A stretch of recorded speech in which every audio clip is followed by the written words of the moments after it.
দ্রুত খাতা চেঞ্জ করে চলে আসো, নোট খাতা চেঞ্জ করে চলে আসো।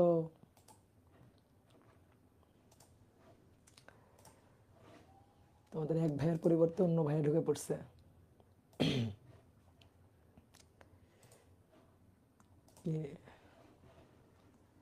আজকে অপূর্ব ভাইয়ের ক্লাস হবে। হ্যাঁ,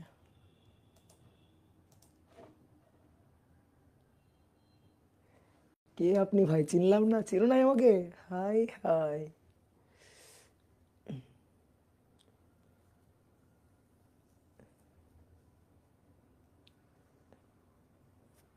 অপর ভাইয়া লাইভ স্টার্ট করলো তাই নাকি? অপরকে আমি মেসেজ দিছি, অপর কি দেখে নাই?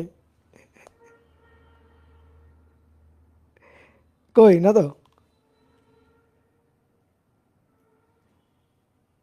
এখন ক্যান্সেল করছে। ও আচ্ছা আচ্ছা আচ্ছা। অপার, আচ্ছা অপার এই যে মাত্র সিন করলো।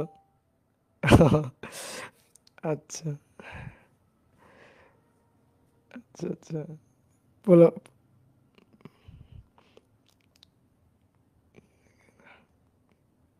হ্যাঁ, তোমাদের অপার ভাই কেটে দিয়েছে।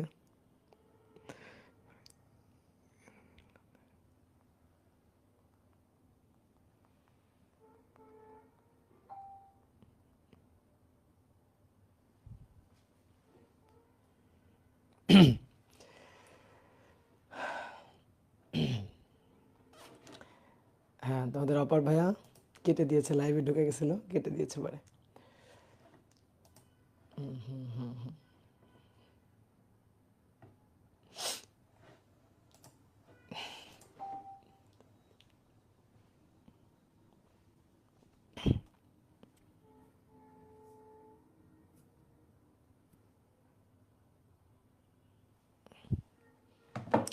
ওকে ওকে ওকে ওকে।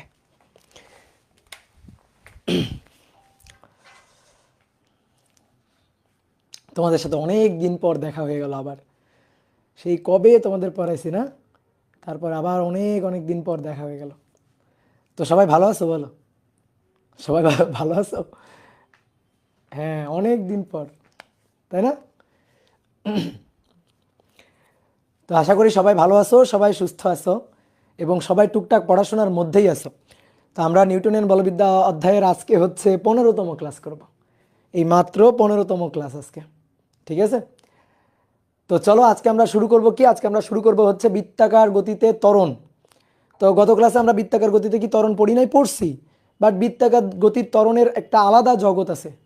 কোন একটা বস্তু যদি বৃত্তাকার পথে ঘুরতে থাকে তাহলে তার ত্বরণের একটা আলাদা জগৎ আছে।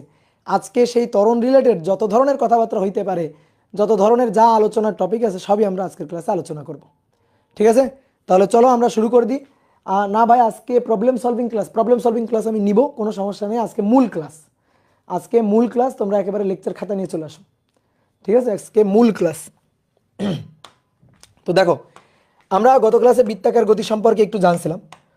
তো বৃত্তাকার গতির ক্ষেত্রে ত্বরণ, আমরা বৃত্তাকার গতির ক্ষেত্রে একটু ত্বরণ সম্পর্কে পড়াশোনা করব। বৃত্তাকার গতির জন্য, বৃত্তাকার গতির জন্য ত্বরণ। তো একটা ছোট্ট কোশ্চেন করি তোমাদের, এটা 2 মার্কের প্রশ্নেও আসে। কোনো বস্তু যদি সরল রৈখিক পথে, সরল রৈখিক পথে সমদ্রুতিতে চলে, তাহলে তার কোনো ত্বরণ থাকে না। যদি কোনো একটা বস্তু সরল রৈখিক পথে সমবেগে আর কি, সরল রৈখিক পথে চললে তো সমবেগ আর কি। তো কোনো বস্তু যদি সরল রৈখিক পথে সমবেগে বা সমদ্রুতিতে চলে তাহলে তার ত্বরণ থাকে না। কিন্তু যখন বৃত্তাকার পথে সমদ্রুতিতে ঘুরবে তখন তার কিন্তু ত্বরণ থাকে। তো প্রশ্ন হচ্ছে কেন ত্বরণ থাকে? বৃত্তাকার পথে সমদ্রুতিতে চললেও ত্বরণ কেন থাকবে? তো সেইটা হচ্ছে আমাদের প্রশ্ন। তাহলে প্রশ্নটা আমরা একটু লিখিত আসো তো। কোনো বস্তু, কোনো বস্তু সরল রৈখিক পথে, কোনো বস্তু সরল রৈখিক পথে সমদ্রুতিতে চললে ত্বরণ থাকে না, মানে ত্বরণ শূন্য হয়। কিন্তু বৃত্তাকার পথে, বৃত্তাকার পথে সমদ্রুতিতে চললেও ত্বরণ থাকে কেন? এটা হচ্ছে আমাদের কোশ্চেন, যে কেন ত্বরণ থাকে। তো তুমি দেখো, প্রথমে আসো সরল রৈখিক পথ। সরল রৈখিক পথ, এটা হচ্ছে সরল রৈখিক পথ। তোমার প্রথমে জানতে হবে ত্বরণ বলতে কি বুঝি আমরা। ত্বরণ হচ্ছে বেগের পরিবর্তনের হার। ত্বরণ বেগের পরিবর্তনের হার। বেগের পরিবর্তনের হার। এখন তুমি যদি কোনো ভেক্টর রাশির পরিবর্তন বলতে শুধু মানের পরিবর্তন বোঝো, তাহলে কিন্তু হবে না। ভেক্টর রাশির পরিবর্তন বলতে ভেক্টর রাশির দুইটা প্রপার্টিজ, মান এবং তার ডিরেকশন। তাহলে ভেক্টর রাশির মান আছে এবং দিক আছে। তা আমি যদি ভেক্টর রাশির ক্ষেত্রে পরিবর্তন বুঝাই, পরিবর্তন বলি, তাহলে ভেক্টর রাশির ক্ষেত্রে দুই ধরনের পরিবর্তন, মানের পরিবর্তন এবং তার দিকের পরিবর্তন। দিকের পরিবর্তন হইলেও কিন্তু সেখানে পরিবর্তন ঘটে। তো মূল কথাটাই হচ্ছে এটা, এই যে আলোচনা করতে যাচ্ছি তার মূল টু দ্য পয়েন্ট হচ্ছে এটা, মূল কিওয়ার্ডটাই হচ্ছে এটা, যে বেগ হচ্ছে ভেক্টর রাশি।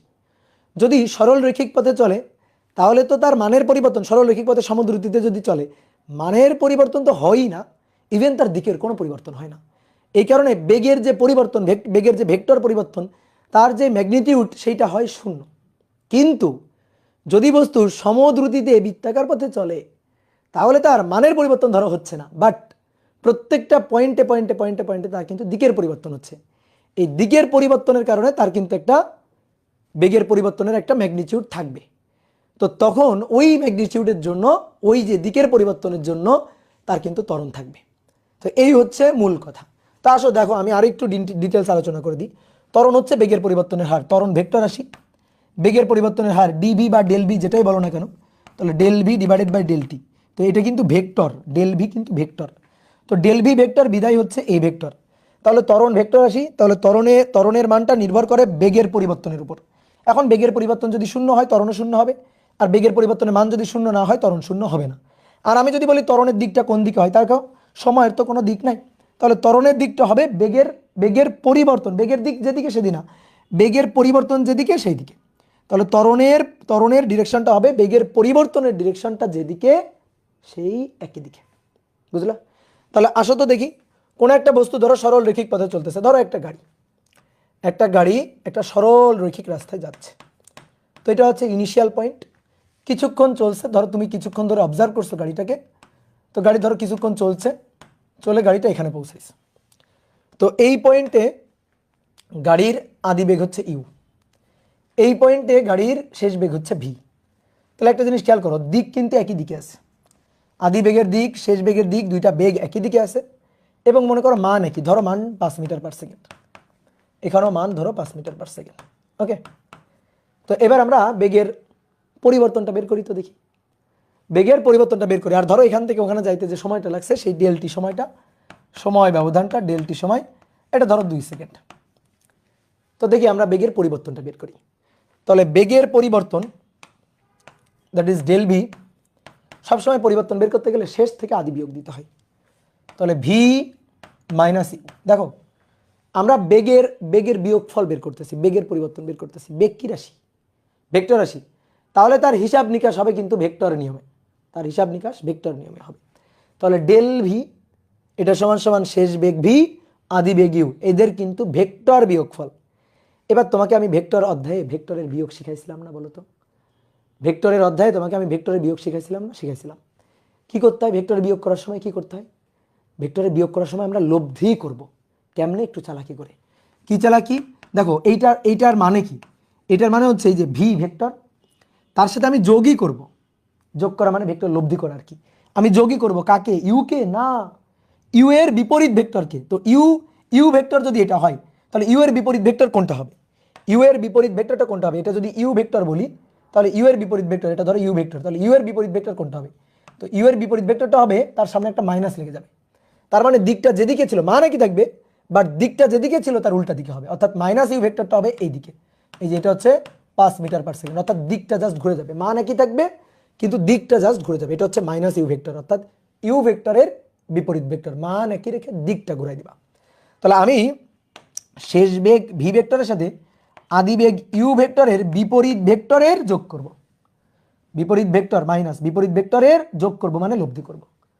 তাহলে এইটার সাথে এইটার লব্ধি করব না, এইটার সাথে ইউ এর লব্ধি করব না, ইউ এর সাথে ভি এর সাথে ইউ এর বিপরীত ভেক্টরের লব্ধি করব। তাহলে আগে ইউকে উল্টাবো, তারপরে ভি এর সাথে লব্ধি করব।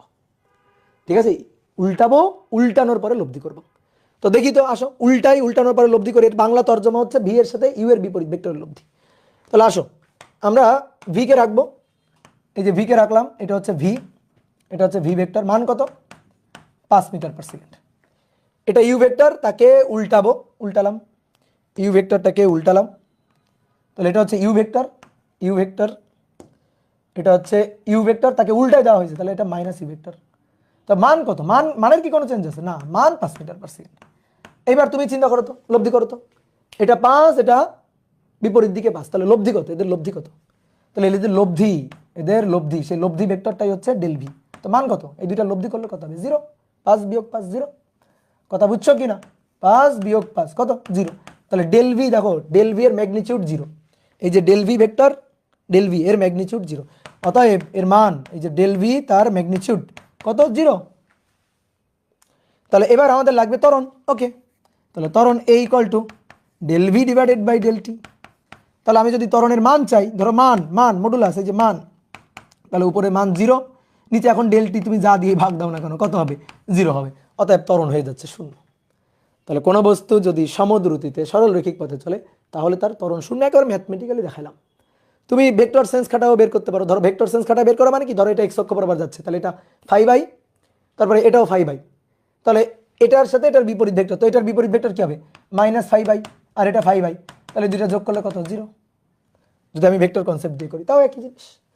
এইবার আসো, এইবার দেখবো বৃত্তাকার পথে ঘটনাটা কি ঘটে। এটা তো আমরা সরল রৈখিক পথ দেখলাম, এবার আসো বৃত্তাকার পথ। বৃত্তাকার পথ, তাহলে কোনো একটা বস্তু ধরো বৃত্তাকার পথে ঘুরছে, বৃত্তাকার পথে ধরো এই পয়েন্টটা আছে, যে কোনো পয়েন্টে বৃত্তাকার পথে যদি ঘুরতে থাকে, যে কোনো পয়েন্টে তার বেগের ডিরেকশন হবে স্পর্শক বরাবর, যে কোনো পয়েন্টে তার বেগের ডিরেকশন হবে স্পর্শক বরাবর। এটা তো বোঝো। তুমি একটা বস্তুকে ধরো সুতায় বেঁধে এভাবে ঘোরাচ্ছ, ঘুরাইতে ঘুরাইতে একসময় বস্তুটাকে সুতা ছেড়ে দিবা, সুতা ছেড়ে দিলে দেখবা যে পয়েন্ট থেকে তুমি সুতাটা ছেড়ে দিছো সেই পয়েন্টে স্পর্শক বরাবর ছিটে চলে যাচ্ছে, স্পর্শক বরাবর ছিটকে চলে যাচ্ছে। ধরো এই পয়েন্ট থেকে ছেড়ে দিছো, এই বরাবর চলে যাবে, এই পয়েন্ট থেকে ছেড়ে দিছো, এই বরাবর চলে যাবে, এই পয়েন্ট থেকে ছেড়ে দিছো, এই বরাবর চলে যাবে, এই পয়েন্ট থেকে ছেড়ে দিলে এই বরাবর চলে যাবে। তাহলে যে পয়েন্ট থেকে তুমি ছেড়ে দিবা সেই পয়েন্ট থেকে সেই স্পর্শক বরাবর ছিটকে বাইরে বের হয়ে যাবে। কথা বুঝছো না বুঝো নাই? কথা বুঝছো নাকি বুঝো নাই? তাহলে তাহলে এই পয়েন্টে তার বেগের ডিরেকশন এটা স্পর্শক বরাবর, ঠিক আছে। এই পয়েন্টে ধরো এই পয়েন্ট, তার বেগের ডিরেকশন এটা স্পর্শক বরাবর, এই পয়েন্টে এটা, এই পয়েন্টে, প্রত্যেকটা পয়েন্টে তার বেগের ডিরেকশন, এই পয়েন্টে তার বেগের ডিরেকশন এটা, এই পয়েন্টে তার বেগের ডিরেকশন এটা, যে প্রত্যেকটা পয়েন্টে তার বেগের ডিরেকশন স্পর্শক বরাবর থাকবে। তো তার মধ্যে দেখো সবগুলো বেগের মান ধরো 5 মিটার পার সেকেন্ড, মান 5 মিটার পার সেকেন্ড, এটার মানও 5 মিটার পার সেকেন্ড, ধরো এটার মানও 5 মিটার পার সেকেন্ড, সবগুলো পয়েন্টে বেগের মান 5 মিটার পার সেকেন্ড, সবগুলো পয়েন্টে, ঠিক আছে। আর এটা হচ্ছে আমাদের সেন্টার, কেন্দ্র। তাহলে এই যে কেন্দ্রের সাথে কেন্দ্রগামী যে রেখাটা আর কি, মানে এই পয়েন্টে স্পর্শক, আর এটা হচ্ছে কেন্দ্র আর ওই পয়েন্টের সরল রেখা, তাহলে এইটা হচ্ছে 90 ডিগ্রি, এটা হচ্ছে 90 ডিগ্রি, ঠিক আছে। কীভাবে 90 ডিগ্রি, এটা 90 ডিগ্রি, এই কোণটা 90 ডিগ্রি, প্রত্যেকটা পয়েন্টে স্পর্শকের সাথে ব্যাসার্ধের কোণ কত 90 ডিগ্রি। তো এখন কথা হচ্ছে কি, বৃত্তাকার পথে ঘুরলে কেন ত্বরণ থাকে? এক কথায় উত্তর, মানের পরিবর্তন নেই কিন্তু দিকের তো পরিবর্তন আছে। বেগ তো ভেক্টর রাশি, মান আর দিক দুইটা প্রপার্টিস তার, মান দিক মানে সম্মান, মান সম্মান দুইটা জিনিস আছে। তো মানের কোনো চেঞ্জ নেই কিন্তু সম্মানের চেঞ্জ হয়ে যাচ্ছে, ঠিক আছে। প্রত্যেকটা পয়েন্টে তার ডিরেকশন, বেগের ডিরেকশন ভিন্ন ভিন্ন হচ্ছে, এই কারণে এই ক্ষেত্রে বেগের পরিবর্তন ভেক্টরের মান থাকবে এবং তার জন্যই ত্বরণ হবে, এবং তার জন্যই ত্বরণ হবে। এবার আসো আমি তোমাকে ত্বরণ একেবারে মানে টু দ্য পয়েন্ট ম্যাথমেটিক্যালি তোমাকে আমি ত্বরণের হিসাবটা কেমনে করতে হবে সেটা তোমাকে দেখাচ্ছি। ধরো আমরা দুইটা পয়েন্ট নিব, ধরো আমরা এই যে বৃত্তাকার পথে বস্তু ঘুরতেছে তার জন্য দুইটা পয়েন্ট দেখাবো। একটা পয়েন্ট ধরো এটা, এই পয়েন্ট স্পর্শক বরাবর এটা, এটা হচ্ছে ভি1 ভেক্টর। ভি1 ভেক্টর মান কত? মান ধরো ভি, মান ভি, মান কিন্তু ভি। আর এই একটা পয়েন্ট, এই পয়েন্টে স্পর্শক বরাবর, এই পয়েন্টে স্পর্শক বরাবর এটা হচ্ছে ভি2 ভেক্টর। মান কত? মান হচ্ছে ভি, মান হচ্ছে ভি, এটারও মান ভি। তাহলে দুটো পয়েন্ট, একটা পয়েন্ট এ আর একটা পয়েন্ট, এটা হচ্ছে বি, বি পয়েন্ট। তো এই দুই পয়েন্টে বেগের পরিবর্তনটা দেখাইতে চাই, এই দুই পয়েন্টে বেগের পরিবর্তন। তো কিভাবে পরিবর্তন দেখাবা? বেগের পরিবর্তন বলতে আমরা কি বুঝি? ডেল ভি পরিবর্তন, শেষ, এই পয়েন্ট আদি, এই পয়েন্ট শেষ। তাহলে ভি2 মাইনাস ভি1, তাহলে আগের মতো ভি2 vector plus minus V1 vector. তাহলে ভি2 এর সাথে ভি1 এর বিপরীত ভেক্টর লব্ধি করব। এটা ভি1 ভেক্টর, তাহলে এর বিপরীত ভেক্টর উল্টাই দিব, এর উল্টা, এটাকে উল্টাই দিব, উল্টাই দিলেই তো বিপরীত ভেক্টর হবে, উল্টাই দিয়ে লব্ধি করব। তাহলে এটাকে উল্টাই, আসো, এটাকে উল্টাইলে এইটা হয়ে যাবে, এটাকে উল্টাই দিলে এরকম হয়ে যাবে, এটা হচ্ছে মাইনাস ভি1 ভেক্টর, কিন্তু মান কত? মান কিন্তু ভি। আর এটাকে উল্টাইলাম, এটাকে উল্টাইলে দেখো তো, বুঝো, এটাকে উল্টাই দিলে এরকম হয়ে যাবে। তারপরে এইটা তো এরকম আসেই, এবার এইটাকে বর্ধিত করব আর এটাকে একটু টেনে নিয়ে আসবো, নিয়ে আসলে একটা পয়েন্টে মিলবে। তো সেই কাজ করবে এবার, ঠিক আছে? কারণ লব্ধি করতে হবে, লব্ধি করতে গেলে তো পা এক জায়গায় আনতে হবে। তাহলে ভি2কে উপরে উঠাই দিব, উপরে উঠাই দিয়ে, বা ধরো এইটা হচ্ছে ভি2, ধরো এইটা হচ্ছে ভি2, এটাকে আমি তুলে নিয়ে যাচ্ছি, এই যে আমি ভি2টাকে তুলে নিয়ে যাচ্ছি, এই যে ভি2টাকে এখানে তুলে নিয়ে গেলাম, দেখলাম? তাহলে এই ভি2 এর মানও কত? ভি2 ভেক্টর মান কত? ভি। এবার লব্ধি করব, এদের মধ্যবর্তী কোণ হচ্ছে এইটা, এদের লব্ধি করব, লব্ধি করলে আমি বেগের পরিবর্তন পাবো, লব্ধি করলে আমি বেগের পরিবর্তন, লব্ধি করলে কিভাবে বেগের পরিবর্তন পাবো? সামান্তরিক আঁকতে হবে, সামান্তরিক আঁকতে হবে। এই তাহলে এইটা হচ্ছে আমাদের পরিবর্তন, এইটা, তাহলে এটা আমাদের ডেল ভি। ওকে, তাহলে এইবার তুমি দেখো তো, এই যে বাহুর দৈর্ঘ্যটা, এটাই ডেল ভি এর মান না? কোনো একটা ভেক্টরের মান প্রকাশ করে কে? ওই ভেক্টরটাকে আমরা যে বাহু দিয়ে প্রকাশ করব সেই বাহুর দৈর্ঘ্য, তাই না? বলো, সেই বাহুর দৈর্ঘ্য বলো। তাহলে এই যে বাহুর দৈর্ঘ্যটা, এই বাহুর দৈর্ঘ্যটা, এই বাহুর দৈর্ঘ্যটা এই ডেল ভি ভেক্টরের মান নির্দেশ করবে। এবার তুমি বলো, দেখে মনে হয় এই বাহুর দৈর্ঘ্য 0? বলো দেখি, দেখে মনে হয় এই বাহুর দৈর্ঘ্যটা 0? বলো, কারো যদি মনে হয় হাত তোলো, বলো। না, অবশ্যই এই বাহুর একটা দৈর্ঘ্য আছে। তাহলে এই বাহুর দৈর্ঘ্যটাই ডেল ভি ভেক্টরের মান, বেগের পরিবর্তনের মান, এই বাহুর দৈর্ঘ্যটা। তাহলে যেহেতু এই বাহুর একটা দৈর্ঘ্য আছে, তাহলে ডেল ভি ভেক্টরের তো একটা মান আছে, তার মানে হচ্ছে ডেল ভি ভেক্টরের ম্যাগনিটিউডটা 0 না, 0 না ডেল ভি ভেক্টরের ম্যাগনিটিউডটা। বুঝতে পারছো? এই যে ডেল ভি ভেক্টরের ম্যাগনিটিউড বা মান, এভাবে লিখলেও কিন্তু হবে, কোনো সমস্যা নেই। আবার ম্যাগনিটিউড এভাবে লিখলেও হয়, কোনো সমস্যা নেই। তাহলে এর মান কিন্তু 0 না, এর একটা মান আছে। তাহলে যেহেতু এর মান আছে, বুঝাই গেল, যেহেতু এর মান আছে, তাহলে এর জন্য তো একটা ত্বরণ থাকবেই। তাহলে এই যে ডেল ভি ভেক্টর এর মান আছে ডিভাইডেড বাই টাইম টি, তাহলে অবশ্যই এরও মান আছে। তাহলে এবার অতএব এ এইটা নট ইকুয়াল টু 0, তাহলে একটা ত্বরণ থাকবেই। এইবার শোনো ভাই, এইবার শোনো, এই যে ত্বরণটা, এই ত্বরণের একটা সুন্দর নাম আছে। এই ত্বরণটার নাম হচ্ছে, দেখি কে বলতে পারবে, বলো তো? এই ত্বরণের একটা সুন্দর নাম আছে, খুব কিউট একটা নাম আছে, দেখি কে বলতে পারবে? কেন্দ্রমুখী ত্বরণ, কেন্দ্রমুখী ত্বরণ, সেন্টিপিটাল এক্সেলারেশন, এসি দিয়ে প্রকাশ করব, ছোট্ট করে সি লিখে দিব। কারণ এর দিকটা কেন এই কেন্দ্রমুখী ত্বরণ? নামের মধ্যেই কারণ আছে লুকানো, কারণ এর ডিরেকশন কেন্দ্রের দিকে। তাহলে এটা কেন্দ্রমুখী ত্বরণ, দ্যাট ইজ এসি, কেন্দ্রের দিকে ডিরেকশন। কথা কি সত্যি? ইয়েস, সত্যি। তুমি দেখো এর ডিরেকশনটা কেন্দ্রের দিকে, তুমি দেখো এর ডিরেকশনটা কেন্দ্রের দিকে। আমি এটাকে উল্টাবো, এটাকে আমি উল্টাবো, আর এই দুইটাকে এইভাবে নিয়ে যাব, ঠিক আছে? এটাকে আমি উল্টাবো, দুইটাকে বর্ধিত করে মিলাবো, দেখো ডিরেকশন থাকবে কেন্দ্রের দিকে। তুমি দেখো, আমি তোমার দেখাই দিচ্ছি, এখানে ডিরেকশন কেন্দ্রের দিকে যে থাকবে, তুমি হাতে নাতে টের পেয়ে যাবা। এই যে বৃত্তাকার পথ, বৃত্তাকার পথ, এই পয়েন্টে এইটা ছিল ভি1, এইটা ছিল আমাদের ভি2, তাই না? এটা ছিল ভি2, ভি1টাকে উল্টাবো, এই ভি1টাকে এটাকে উল্টাবো, আসো এটাকে উল্টাবো, এই যে উল্টালাম, এই উল্টানো হইলো। তো এই ছিল কোথায়, এইখানে ছিল, এই যে এখানে ছিল, এটাকে উল্টাইলাম কিন্তু,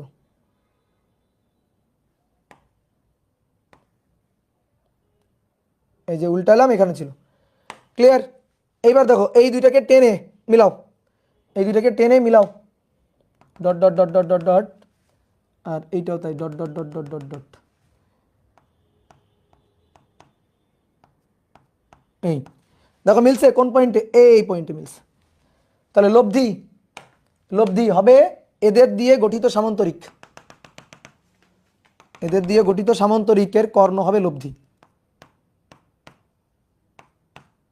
দেখো এদের দিয়ে যে সামান্তরিক আঁকবো সেই সামান্তরিকের কর্ণ হবে লব্ধি। তো এই না সামান্তরিক, বলো এই না সামান্তরিক, তাহলে এই হচ্ছে কর্ণ, এই যে কর্ণ, এই কর্ণ হবে এদের লব্ধি। তাহলে এই কর্ণটা ডেল ভি ভেক্টর, তাই না? এই দেখো এইটা ছিল কেন্দ্র। তাহলে ডেল ভি ভেক্টর কার দিকে?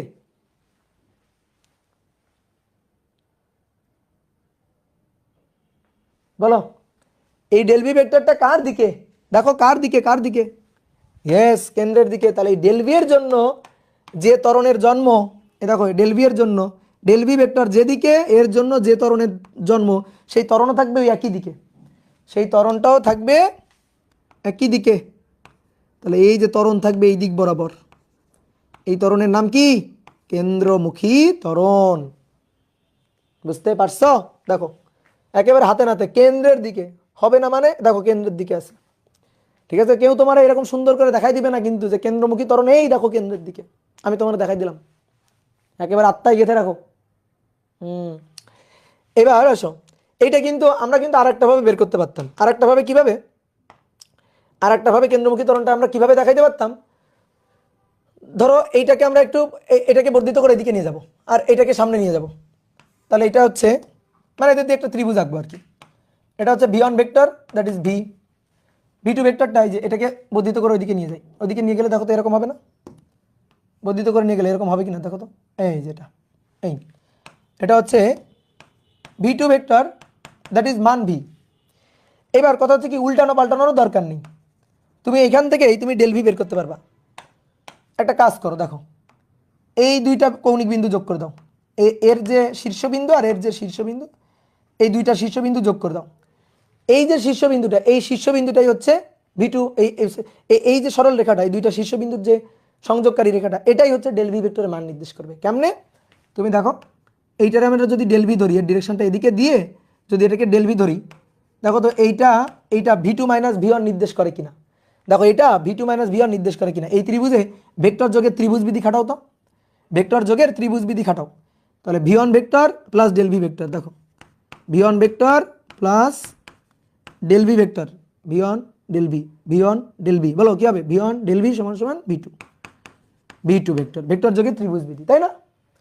অতএব অতএব ডেল ভি ভেক্টর, এটা V two vector minus V one vector, দেখো মিলে গেছে, দেখো দেখো দেখো দেখো মিলে গেছে, দেখছো মিলছে? এই যে দেখো মিলছে কিনা। তাহলে দেখো এইটা ডেল ভি ভেক্টর না, দেখো তো এরে উঠাই আনি, দেখো কেন্দ্রের দিকে হয় কিনা, এরে এখান থেকে উঠাই আনি, দেখো এ কেন্দ্রের দিকে হয় কিনা। ধরলাম একে, এই দেখো নিয়ে যাচ্ছি, দেখো এখানে বসাইলে দেখো, এই দেখো দেখছো কেন্দ্রের দিকে, এই যে কেন্দ্রের দিকে। তাহলে সবই ভেক্টরের লীলা খেলা। হ্যাঁ গুড, সুন্দর কমেন্ট করছো, সবই ভেক্টরের লীলা খেলা। হ্যাঁ অপূর্ব দাদা মানে ভেক্টর দাদা, হ্যাঁ ওকে। তাহলে কেন্দ্রমুখী ত্বরণ বুঝলাম। এবার কথা হচ্ছে কি, বৃত্তাকার পথে ঘুরলে কেন ত্বরণ থাকে, বৃত্তাকার পথে সমদ্রুতিতে ঘুরলে কেন ত্বরণ থাকে? কারণ দিকের পরিবর্তনের কারণে ডেল ভি ভেক্টরের মান থাকে, আর ডেল ভি ভেক্টরের মান থাকা মানেই ত্বরণ থাকা। এবার ত্বরণ যে থাকে সেটা বুঝে গেছি, ত্বরণ যে থাকে সেটা বুঝে গেছি।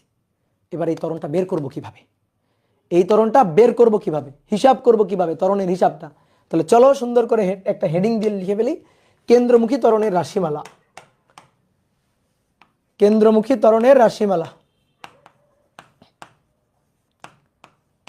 কেন্দ্রমুখী ত্বরণের রাশিমালা।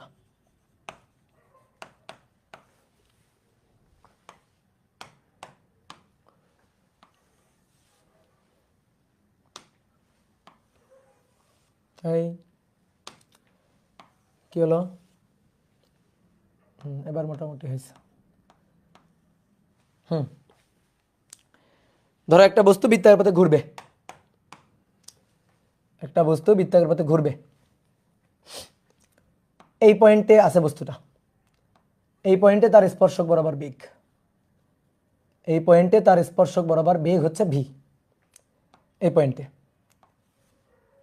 এটা হচ্ছে সেন্টার ও, এটা এ বিন্দু। এবার বস্তুটা এ থেকে বিতে গেল, বৃত্তার পথে একই একই মান নিয়ে ঘুরে, একই মান, মানে কোনো চেঞ্জ হয়নি, একই মান নিয়ে ঘুরে এ থেকে বস্তু বিতে গেল।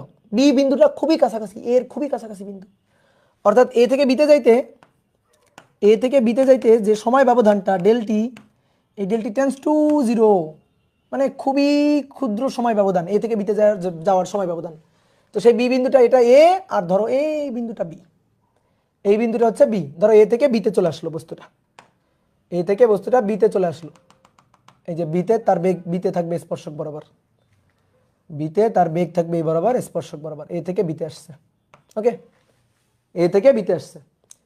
এবার একটা জিনিস খেয়াল করো, এ থেকে ঘুরে বিতে আসছে, তাহলে বিতে আসলে ও আর বি সংযোগ করলে এটা হচ্ছে এই বৃত্তপথের ব্যাসার্ধ, আবার ও আর এ সংযোগ করলে এইটা হচ্ছে তার বৃত্তপথের ব্যাসার্ধ, এটা হচ্ছে বৃত্তপথের ব্যাসার্ধ। কি তাই কি না?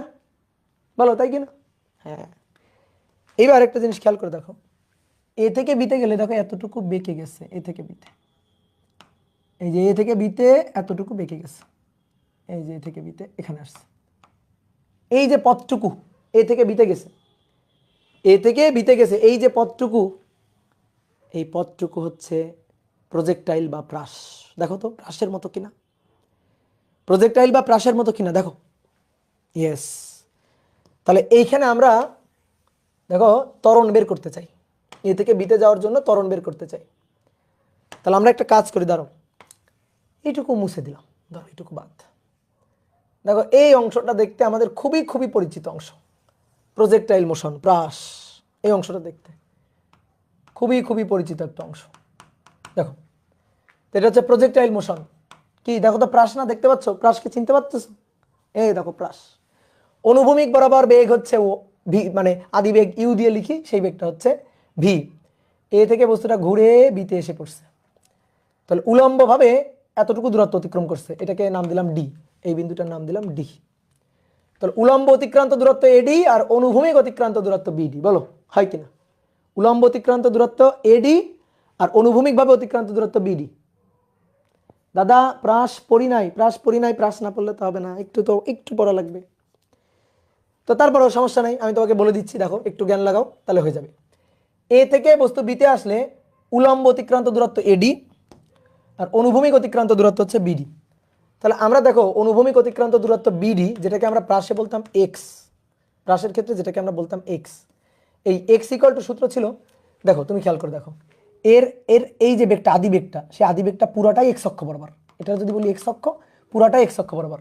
তাহলে এই বেগের আদি বেগের দুইটা উপাংশ করলে এক্স অক্ষ বরাবর যে উপাংশটা সেটা হচ্ছে ভি কস জিরো, মানে এই বেগটা তো পুরাটাই এক্স অক্ষ বরাবর, তাহলে আদি বেগ পুরাটাই এক্স অক্ষ বরাবর, ওই যে আমরা প্রাসের ক্ষেত্রে লিখতাম ইউ কস জিরো আর কি। তো এই বরাবর কোনো ত্বরণ নেই, এই বরাবর কোনো ত্বরণ নেই।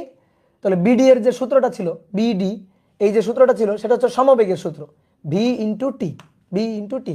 এ থেকে বিতে যাইতে যে সময় লাগছে সেই সময়টা ডেল টি বা টি, এই যে ডেল টি বা টি, এই সময়টা হচ্ছে টি। বলো এইটুকু সবাই বুঝছো কিনা? বলো এইটুকু সবাই বুঝছো কিনা? প্রাসের ক্ষেত্রে অনুভূমিকভাবে নিক্ষিপ্ত প্রাসের ক্ষেত্রে এক্স ইকুয়াল টু ইউটি, জানো কিনা? ইউটি এর জায়গায় বিটি। Yes, okay good. ইউটি এর জায়গায় ভিটি, জাস্ট আমি সূত্র ধার করে নিয়ে আসতেছি।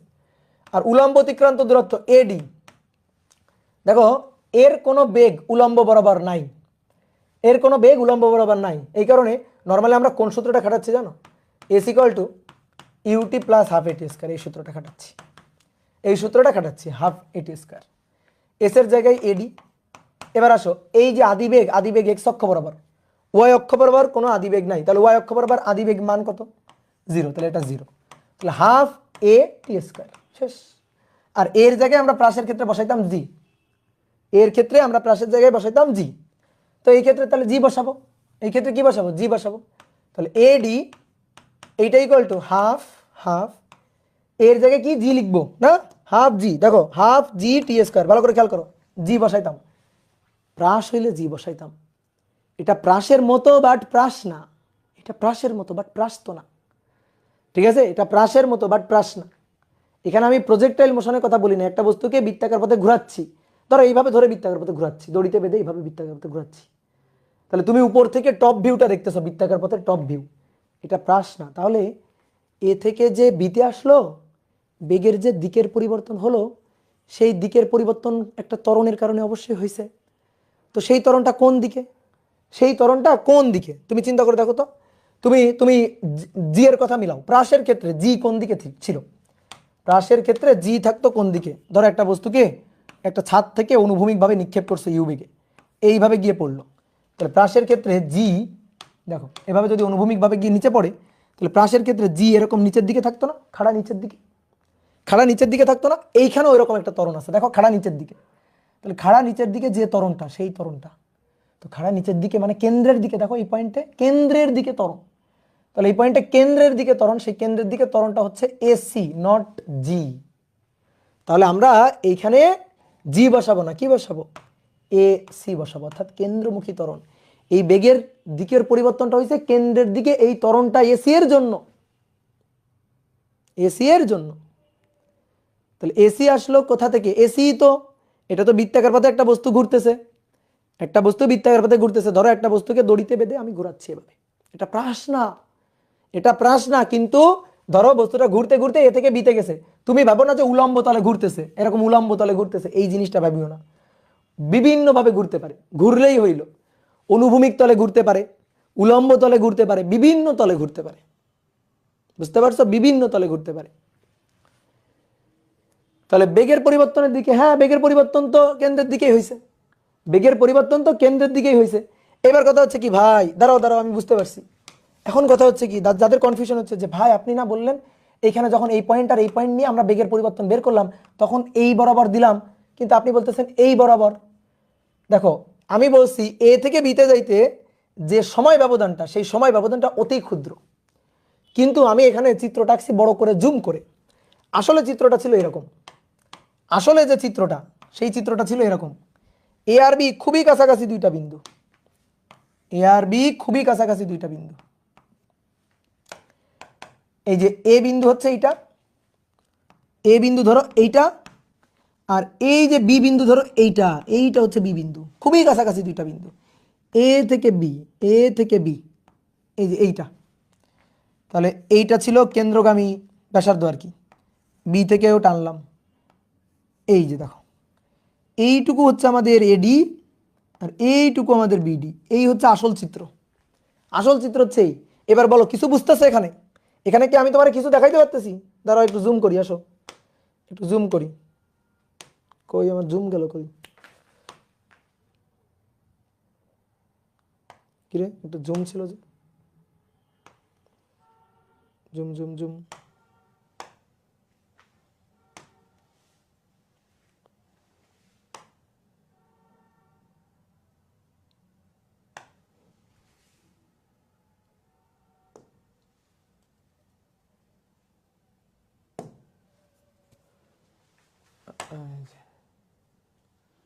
জুম, আচ্ছা হুম হুম হুম হুম হুম,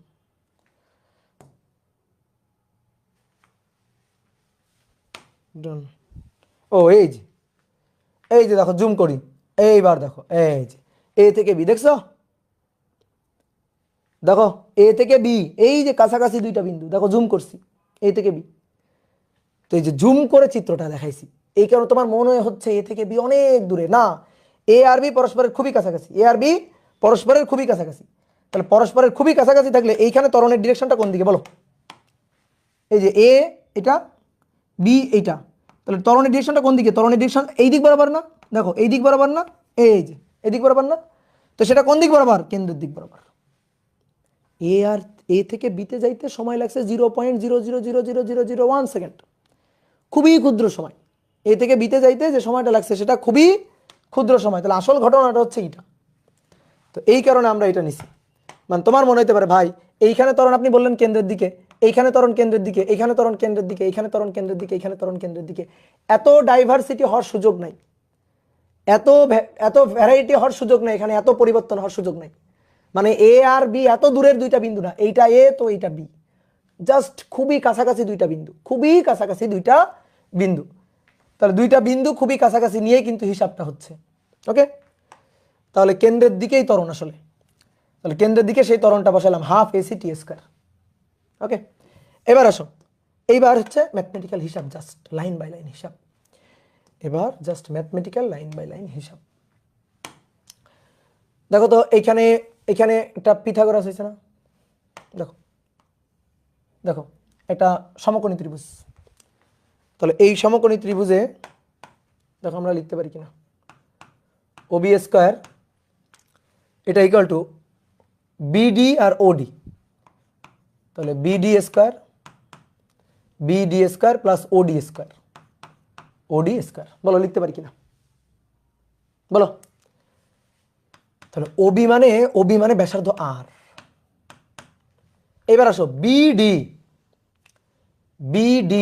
স্কয়ার থাকুক। এবার আসো ওডি, ওডি কি, ওডি মানে ও এ মাইনাস এডি, ও এ মাইনাস এডি তার স্কয়ার। তাহলে আর স্কয়ার বিডি এর ওই যে মান ভিটি তার স্কয়ার প্লাস ও এ মানে আর মাইনাস এডি মানে হাফ এসি টি স্কয়ার তার হোল স্কয়ার। বলো বুঝছো, মানগুলো বসাইছি খালি, মানগুলো বসাইলাম খালি। এবার R square equal to V square T square plus A minus B whole square, R square minus 2r into 1/2 AC T to the power 4, sorry T to the power 2, sorry T to the power 2। এবার plus 1/2 AC T square তার square, তাহলে একবার লিখে দিই 1/4 1/4 AC square T to the power 4 A minus B whole স্কয়ারের সূত্র। এবার আসো, এবার দুনিয়ায় সব কেটে যাবে, আর স্কয়ার কাটাকাটি কেবল শুরু, 2 কাটাকাটি ভ্যানিশ। এবার দেখো কাটে না কিন্তু গায়ের জোরে কাটা, কাটে না কিন্তু গায়ের জোরে কাটা, এইটা কাটা, ঠিক আছে, এটা কাটা। টি টু দি পাওয়ার 4 স্কয়ার কেন লিখছি, নাউজুবিল্লাহ, টি টু দি পাওয়ার 4 স্কয়ার কেন লিখছি, এটা তো টি to the power 4, T to the পাওয়ার কত 4, তাই না, টি স্কয়ার তার পাওয়ার 4। হ্যাঁ, এবার দেখো কাটে না কিন্তু তারপরেও গায়ের জোরে এটা কেটে শূন্য, গায়ের জোরে। ভাই কেন আপনার গায়ে এত জোর, দেখো শোনো, এই দেখো এই যে টি না, এই টি হচ্ছে এ থেকে বি এর যাওয়ার সময় ব্যবধান, এই সময় ব্যবধানটা টেন্স টু 0, 0-র খুবই কাছাকাছি। দেখো তো 0-র খুবই কাছাকাছি যে মান, ধরো 0.02, তো তারা যদি বর্গ করা হয় তাহলে সে আরো 0-র কাছে চলে যায়। বর্গ করলেও তাও মেনে নিতাম যে ভাই বর্গ করছি রাখলাম, ঠিক আছে, বর্গ করলে তাও মেনে নিতাম যে কিছু থাকলো, কিন্তু বর্গের আবার বর্গ আর আমরা মানে নিতে পারবো না, আর আমরা মেনে নিতে পারবো না, বর্গেরও আবার বর্গ করছি, তাহলে ওটা 0, ও কিছু কন্ট্রিবিউশন করবে না এই সমীকরণে, এই সমীকরণে এর কোনো মূল্য নেই, বাদ। কিছু আছে ধরো সামান্য 0.00000 কিছু আছে, কিন্তু ওগুলো এর সাথে যোগ হয়ে এমন কিছু বাড়াবেও না কমাবেও না, বাদ। তাহলে ওরে বাদ দিয়ে দিলাম। দেখো এবার V square T square minus B square T square minus R AC T square, এটা ইকুয়াল টু 0। তাহলে অতএব AC equal to V square T square divided by R T square কাটাকাটি বাদ, ভ্যানিশ করে দিলাম ওদের। ওদের যদি ভ্যানিশ করে দেওয়া যায় তাহলে অতএব AC equal to V square divided by R, এইটাই হচ্ছে আমাদের কাঙ্ক্ষিত কেন্দ্রমুখী ত্বরণ। এই বুঝলা? এবার এখান থেকে আরেকটা সূত্র আমরা আনবো, কারণ তুমি জানো যে ভি ইকুয়াল টু ওমেগা আর, মনে আছে V equal to omega R, গত ক্লাসে আমরা পাইছিলাম। তাহলে ভি এর জায়গায় ওমেগা আর বসাও, ওমেগা আর বসাও, omega square R square divided by নিচে আর। তাহলে অতএব AC equal to omega square R. এই আর একটা সূত্র।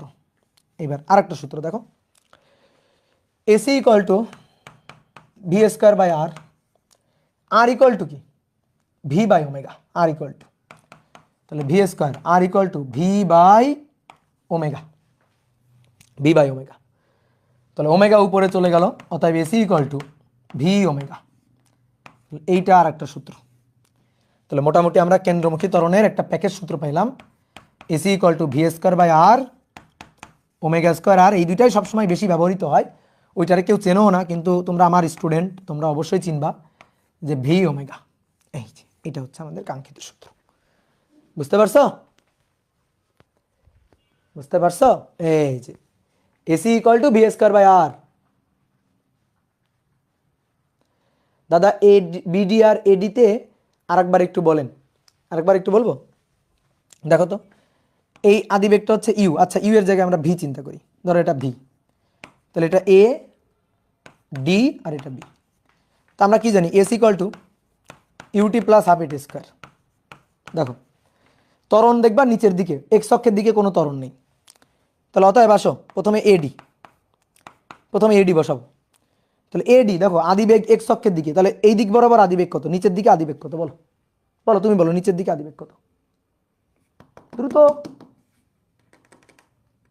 কই কই কই কই, নিচের দিকে আদিবেগ কত? এই যে আদিবেগ এটা হচ্ছে ভি, তাহলে নিচের দিক বরাবর তার আদিবেগটা কত? 0। ইয়েস 0, আদিবেগ 0। যেহেতু আমি এডি বের করতেছি, তাহলে এডি বরাবর সবকিছু নিব, সবকিছু আমি এডি বরাবর নিব, ঠিক আছে, এডি বরাবর সবকিছু নিব। এবার হাফ এডি বরাবর ত্বরণ কত? জি, জি টি স্কোয়ার। দেখো এডি সমান সমান এটা হলো কিনা, প্রাসের সূত্র, প্রাসের সূত্র, ওকে ডান, প্রাসের সূত্র। এবার আসো সেম একই কাজ করব আমরা হচ্ছে বিডি নির্ণয়ের ক্ষেত্রে। এবার বিডি কোন অক্ষে? এক্স অক্ষে, এক্স অক্ষে।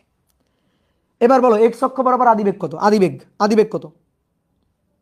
ভি, তাহলে ভিটি, এই যে ইউটি এর জায়গায় হবে ভিটি প্লাস এক্স অক্ষ বরাবর ত্বরণ কত? ত্বরণ তো জি, ওয়াই অক্ষ বরাবর, এক্স অক্ষ বরাবর তাহলে ত্বরণ কত? ত্বরণ 0, তাহলে এইখানে বসবে এর জায়গায় 0, তাহলে 0 বসালে এটা 0। তাহলে দেখো বিডি ইকুয়াল টু ভিটি হলো কিনা, তাই হয়েছে, ওই যে বিডি ইকুয়াল টু ভিটি। আর AD equal to half GT square, প্রাসের ক্ষেত্রে হয়, তো প্রাসের ক্ষেত্রে আমরা হাফ জিটি স্কোয়ার লিখি, কিন্তু এখানে তো প্রাস না, এখানে তো কেন্দ্রমুখী ত্বরণ এসি। এখানে নিচের দিকে মানে কেন্দ্রের দিকে, নিচের দিকে থাকতো জি, আর এখানে নিচের দিকে মানে কেন্দ্রের দিকে হচ্ছে এসি। সো এখানে জি এর জায়গায় এসি বসছে, আর কিছুই না, এইটুকুই পার্থক্য। প্রজেক্টাইল মোশনের জাস্ট একটা ছোট্ট পার্ট। তাহলে কেন্দ্রমুখী ত্বরণ পেয়ে গেলাম। এবার একটা জিনিস তোমারে বলি, শোনো, এবার একটা কথা তোমারে বলি, কেন্দ্রমুখী ত্বরণ তো পাইলা, তাহলে কেন্দ্রমুখী তো বলও পাওয়া যাবে, তাই না? কেন্দ্রমুখী বল, এটা নিয়ে অবশ্য ডিটেলস কথা পরে আছে, কিন্তু আপাতত যেহেতু পড়ে ফেলছি একটু কাজ সেরে রাখি। তাহলে কোনো একটা বস্তু যদি বৃত্তাকার পথে ঘোরে, তাহলে বৃত্তাকার পথে ঘুরলে, বলো বৃত্তাকার পথে ঘুরলে কেউ থাকুক বা না থাকুক, কে থাকবে? কেউ থাকুক বা না থাকুক কেন্দ্রমুখী ত্বরণ থাকবে। কেন কেন্দ্রমুখী ত্বরণ থাকবে? কারণ তার দিকের পরিবর্তন হবেই। অনেকে বলতে ভাই ধরেন কেন্দ্রমুখী ত্বরণ নাই, হইতে পারে না, না পারে না, ঠিক আছে, আমি এই ধরাধরির মধ্যে নাই, এটা ধরবই না। কেন্দ্রমুখী ত্বরণ থাকবে না, বৃত্তাকার পথে ঘুরবা, এরকম আমার বাড়ির আবদার করা যাবে না। কোনো বস্তু বৃত্তাকার পথে ঘুরলে অবশ্যই তার কেন্দ্রমুখী ত্বরণ থাকবে। কেন? কারণ বৃত্তাকার পথে ঘুরলে তার দিক সেম থাকবে না, তার দিকের পরিবর্তন হবে, ক্ষণে ক্ষণে দিকের পরিবর্তন হবে, প্রত্যেকটা মুহূর্তে মুহূর্তে দিকের পরিবর্তন হবে। এই কারণে কেন্দ্রের দিকে তার একটা অবশ্যই ত্বরণ থাকবে। তো সেই ত্বরণটার নামই হচ্ছে কেন্দ্রমুখী ত্বরণ, থাকবেই। তাহলে কেন্দ্রের দিকে তার একটা ত্বরণ থাকবে, প্রত্যেকটা পয়েন্টে কেন্দ্রের দিকে, এই পয়েন্টে কেন্দ্রের দিকে, এই পয়েন্টে কেন্দ্রের দিকে, এই পয়েন্টে কেন্দ্রের দিকে, এই পয়েন্টে, প্রত্যেকটা পয়েন্টে কেন্দ্রের দিকে। তাহলে কেন্দ্রের দিকে তার একটা ত্বরণ থাকবে। ধরো এই একটা বস্তু, ভর কত? এম ভর, এম ভরের বস্তু, কেন্দ্রের দিকে তার ত্বরণ হচ্ছে এসি, কেন্দ্রের দিকে এসি ত্বরণ থাকবেই। তাহলে কেন্দ্রের দিকে এই ত্বরণ এসি, এসি থাকবেই, ঠিক আছে। আর এসি ইকুয়াল টু তুমি পাইলা V square by R, omega square R, আর ভি ওমেগা, ঠিক আছে। তো ত্বরণ যদি থাকে তাহলে বলও তো থাকবে, F equal to M A থাকবে না, বলো F equal to M A থাকবে কি না, বলো। হ্যাঁ, ত্বরণ থাকলে তো বল থাকবে। কে বলছে কমেন্টটা, কে করছে? Sayeda Akhtar, very good, very good. ত্বরণ থাকলে তো বল থাকবেই, স্বাভাবিক, তার ভর আছে। আর ত্বরণ থাকবে, তার মানে বলও থাকবে। এই যে কেন্দ্রমুখী বল পেয়ে গেলাম, সাথে সাথে কেন্দ্রমুখী বলও পেয়ে গেছি। তাহলে এই দিক বরাবর একটা বলও থাকবে, কেন্দ্রের দিকে বরাবর একটা বলও থাকবে। তাহলে সেই বলটার নাম হচ্ছে কেন্দ্রমুখী বল FC, M AC, just M AC. তাহলে এর সাথে এম গুণ করে দাও, তাহলে M V square by R, M omega square R, M V omega. এই কেন্দ্রমুখী ত্বরণ এবং কেন্দ্রমুখী বল প্যাকেজ, কেন্দ্রমুখী ত্বরণ আর কেন্দ্রমুখী বলের প্যাকেজ দিয়ে দিলাম তোমাকে। এইবার শোনো, তোমাকে একটু ফিল করাই। শোনো, একটা বস্তুকে যদি তোমার বৃত্তাকার পথে ঘুরাইতে হয় না, তাহলে ওকে বৃত্তার পথে ঘুরাইতে গেলে নর্মালি ধরো একটা বস্তু সোজা যাচ্ছে, চিন্তা করো, দেখো মজার ব্যাপারটা দেখো, খুবই মজা বাবা। একটা বস্তু সরল রৈখিক পথে এইভাবে যাচ্ছে, ধরো সরল রৈখিক পথে একটা বেগ নিয়ে ওরা যাচ্ছে এইভাবে। তো এখন তুমি চাও ও যেন বৃত্তার পথে ঘোরে, ওরা বৃত্তার পথে ঘুরাইতে হবে তোমার। তো ওরা যদি তুমি ডিস্টার্ব না করো, ওরা যদি তুমি ধাক্কা টাক্কা না দাও, তাহলে ও তো সোজা চলে যাবেই। এই কারণে কি করতে হবে জানো, ওরে কন্টিনিউয়াসলি তোমার একটা, তুমি কোন পথে ঘোরাবা সেরকম একটা বৃত্তাকার পথের, মনে করো কেন্দ্র বরাবর ওকে প্রত্যেকটা পয়েন্টে ঠেলা দিতে হবে, ওকে কন্টিনিউয়াসলি ঠেলতে হবে। কোন দিকে ঠেলতে হবে? বৃত্তাকার পথের কেন্দ্রের দিকে ঠেলতে হবে। দেখো কেমনে ঠেলবো, ধরো এ যাচ্ছে এই বরাবর, সোজা যাচ্ছে এই বরাবর, ওকে ধরে থাপ্পড় দিবা, ঠিক আছে, এই বরাবর যাচ্ছে, লম্ব বরাবর থাপ্পড় দিবা, ধরে লম্ব বরাবর ধাক্কা দিবা, ঠেলা দিবা একটা, এই যে লম্ব বরাবর, এই বেগের সাথে লম্ব বরাবর একটা ঠেলা দিবা, দিলা ঠেলা। তাহলে ঠেলা দিলে, লম্ব বরাবর ঠেলা দিলে ও সাথে সাথে এই বরাবর চলে আসবে? উত্তর হচ্ছে না, সাথে সাথে আসবে না, সাথে সাথে এই বরাবর যাবে না। কারণ কি, তার একটা গতি জড়তা ছিল এই বরাবর, এই বরাবর সে যাচ্ছিল। এখন এই বরাবর যাচ্ছিল, তুমি এই বরাবর ধাক্কা দিছো, লম্বভাবে নিচের দিকে ধাক্কা দিছো। তো তুমি যদি এই বেগের সাথে লম্বভাবে ধাক্কা দাও, তাহলে সে এই বরাবর যদি তুমি ধাক্কা দাও, এই বরাবর যদি তুমি ধাক্কা দাও, ধরো এই বরাবর ধাক্কা দিছো, এটা অন্য কালি দিয়ে দেখাই, এই বরাবর একটা ধাক্কা দিছো, তাহলে সে না যাবে এদিকে, না যাবে পুরোপুরি এদিকে, বুঝলা? না যাবে এদিকে, না যাবে পুরোপুরি এদিকে। তাহলে কি হবে? তাহলে হবেটা কি? হবেটা হচ্ছে এই দুইটার লব্ধি নিয়ে ধরো মাঝামাঝি দিকে কোন একটা দিকে যাবে, এই দুইটার লব্ধি নিয়ে ধরো মাঝামাঝি দিকে কোন একটা দিকে যাবে সে, এই বরাবর যাবে, তাই না? হ্যাঁ, তাহলে ধরো এই বরাবর গেল, এই বরাবর গিয়ে একটু পরে সে এখানে পৌঁছাইলো, একটু পরে পৌঁছাইলো কোথায়? এখানে। এবার দেখো, ওরে তো তুমি চাও যে বৃত্তার পথে ঘুরাইতে হবে, তুমি কি চাও? ও যেন বৃত্তার পথে ঘোরে, এটাই তো তুমি চাও। তাহলে বৃত্তার পথে ঘুরাইতে গেলে ওরে কি করতে হবে? সবসময় কেন্দ্রের দিকে ঠেলতে হবে। ওই পয়েন্টে তুমি ঠেলা বন্ধ করে দেওয়া যাবে না, ঠেলতে হবে ওকে। আবার এই বেগের সাথে লম্বভাবে ধাক্কা দিতে হবে, এই যে বেগ, এই বেগের সাথে লম্বভাবে ধরো এরকম ভাবে ধরে হাত দিয়ে একটা থাপ্পড় দিবা, তাহলে এইভাবে ধরে এইবার ধাক্কা দিবা। তাহলে এবার এই বরাবর যাইতে চাইছিল, তুমি এই বরাবর দিলে ধাক্কা, ও না যাবে এইদিকে, না যাবে এইদিকে, তাহলে এই দুইটার মাঝামাঝি কোনো একটা দিকে যাবে, এই দুইটার মাঝামাঝি কোনো একটা দিকে এই বরাবর চলে আসবে। এই বরাবর সে এসে একটু পরে হাজির হলো এখানে, ধরো এই বরাবর এসে একটু পরে হাজির হলো দেখো এখানে। এবার তোমার কি থাপ্পড় দেওয়া বন্ধ করা যাবে? না, ওরা সবসময়, মানে ও খালি মনে করো যে তোমরা অনেক সময় হয় কি, যে ধরো তোমরা বাদরামি করো না, পড়াশোনা থেকে ডাইভার্ট হয়ে যাও, তো তোমাদের এরকম মনে করো কন্টিনিউয়াসলি থাপ্পড় দিতে হবে, যে পড়িস না কেন, এরকম ভাবে থাপ্পড় দিতে হবে। তো এরকম ও এই বরাবর চলে যাচ্ছে, ঠিক আছে, দিকভ্রষ্ট হয়ে যাচ্ছে, ওকে কি করতে হবে? দিতে হবে আবার একটা, দিলাম একটা থাপ্পড়, তাহলে আবার থাপ্পড় দিতে হবে কোন দিকে? কেন্দ্রের দিকে। তাহলে তখন না যাবে এইদিকে, না যাবে এইদিকে, তাহলে এই দুইটার মাঝামাঝি কোনো একটা দিকে যাবে।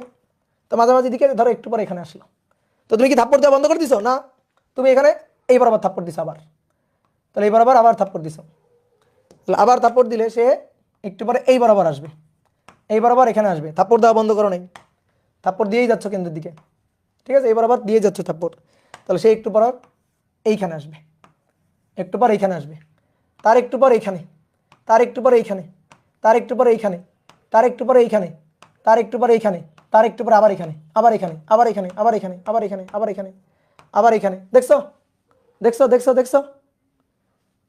তাহলে এরকম ভাবে কন্টিনিউয়াসলি যদি ওরে কেন্দ্রের দিকে ঠেলা হয়, একটা বল দিয়ে যদি ওরে কন্টিনিউয়াসলি কেন্দ্রের দিকে ঠেলা হয়, দেখো ও সবসময় পড়াশোনার মধ্যেই থাকবে আর কি, কখনো মনে করো বাদরামি করার সুযোগ পাবে না। তো এই কারণে কেন্দ্রমুখী একটা বল দিতে হবে, তাহলে সে বৃত্তার পথে ঘুরবে। কেন্দ্রমুখী বল যদি না দাও, তাহলে তো বৃত্তার পথে ঘুরবে না। কেন্দ্রমুখী বল বৃত্তের কেন্দ্রের দিকে, ঠিক এই কেন্দ্রমুখী বলের জন্য কেন্দ্রমুখী ত্বরণ, কেন্দ্রমুখী বলের জন্য কেন্দ্রমুখী ত্বরণ। এই দেখো কেন্দ্রের দিকে বল, দেখো বলটা সবসময় কেন্দ্রের দিকে, তাই না? বুঝতে পারছো? একেবারে ফিল করা, ঠিক আছে, একেবারে ফিল করে বুঝলাম।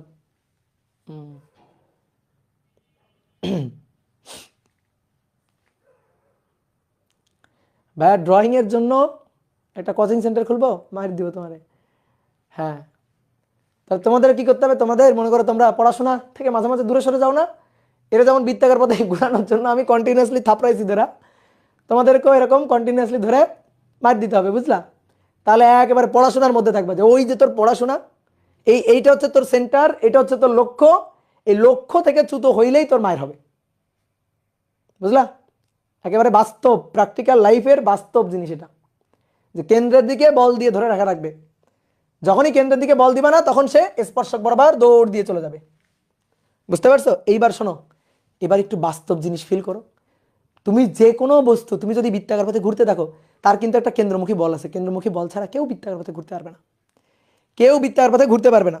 ধরো আমি সুতায় বেঁধে একটা বস্তুকে ঘুরাবো, তো সুতা তো নাই, আমি চার্জার ঘুরাবো, এই যে চার্জারটা, এই চার্জারটাকে আমি এইভাবে বৃত্তাকার পথে ঘুরাচ্ছি ঘুরাচ্ছি ঘুরাচ্ছি ঘুরাচ্ছি ঘুরাচ্ছি, দেখো ঘুরাচ্ছি, বৃত্তাকার পথে ঘুরতেছে কিনা? বলো কেন্দ্রমুখী বল আছে কিনা? বলো কেন্দ্রমুখী বল ছাড়া কি আমি ঘুরাইতে পারবো? তাহলে কেন্দ্রমুখী বলটা কে দিচ্ছে বলো তো দেখি, কিভাবে ওকে কেন্দ্রের দিকে বল দেওয়া হয়েছে? কিভাবে কিভাবে কেন্দ্রের দিকে বল দেওয়া হয়েছে? হাত দিয়ে না, হাত দিয়ে তো আমি ঘুরাইছি, কিভাবে বল দিচ্ছি দেখো, ভালো করে দেখো, এইভাবে ঘুরাচ্ছি আমি, এই যে এইভাবে ঘুরাচ্ছি আমি, তো এই যে তারটা আছে, এই তারের একটা টান আছে না, সুতার টান, ইয়েস, সুতার টানই কেন্দ্রের দিকে ওকে ধরে রাখছে সবসময়, যে সুতার টানই কেন্দ্রের দিকে ধরে রাখছে, মানে এখানে যেমন ঠেলছি, এখানে যেমন ঠেলছি, তো আমি যদি না ঠেলে আমি এখানে যদি একটা দড়ি দিয়ে বেঁধে রাখতাম, দড়ি দিয়ে যদি বেঁধে রাখতাম, তাহলে দড়ি সবসময় টেনে ধরে রাখতো না কেন্দ্রের দিকে? দড়িটা সবসময় কেন্দ্রের দিকে টেনে ধরে রাখতো কিনা বলো?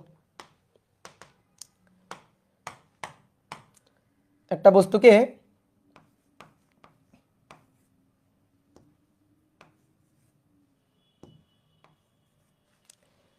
ধরো, একটা বস্তুকে দড়িতে বেঁধে ঘোরানো হচ্ছে, এইভাবে তুমি ঘোরাচ্ছ, এই, তাহলে প্রত্যেকটা পয়েন্টে দেখো, প্রত্যেকটা পয়েন্টে এই দড়ির টানই ওকে কেন্দ্রের দিকে বলের যোগান দিয়ে ধরে রাখছে, এই দড়ির টানই ওকে কেন্দ্রের দিকে বলের যোগান দিয়ে ধরে রাখছে প্রত্যেকটা পয়েন্টে, ঠিক আছে? এই যে আমরা বললাম না ঠেলতে হবে ওকে, এই ঠেলার কাজটা করতেছে এবার এই দড়ির টান।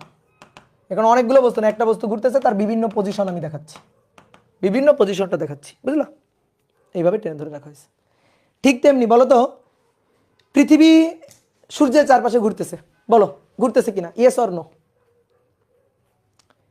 ইয়েস অর নো বলো? হ্যাঁ, তাহলে এই ক্ষেত্রে কেন্দ্রমুখী বলের যোগান কে দিচ্ছে? কে দিচ্ছে কেন্দ্রমুখী বলের যোগান? কে টেনে ধরে রাখছে বলো? সূর্য। হ্যাঁ, সূর্য কোন বল দিয়ে ধরে রাখছে, টেনে ধরে রাখছে কোন বল দিয়ে? মহাকর্ষ বল। যেদিন যেদিন সূর্য পৃথিবীর উপর মহাকর্ষ বল দেওয়া বন্ধ করে দিবে, যদি কোনো দিন দেয়, সেই দিন পৃথিবী তার কক্ষপথ থেকে স্পর্শক বরাবর ছিটকে বাইরে বের হয়ে যাবে, ছিটকে বাইরে বের হয়ে যাবে, ঘুরবে না, ছিটকে বাইরে বের হয়ে যাবে, ঘুরবে না, ঠিক আছে? বুঝলা?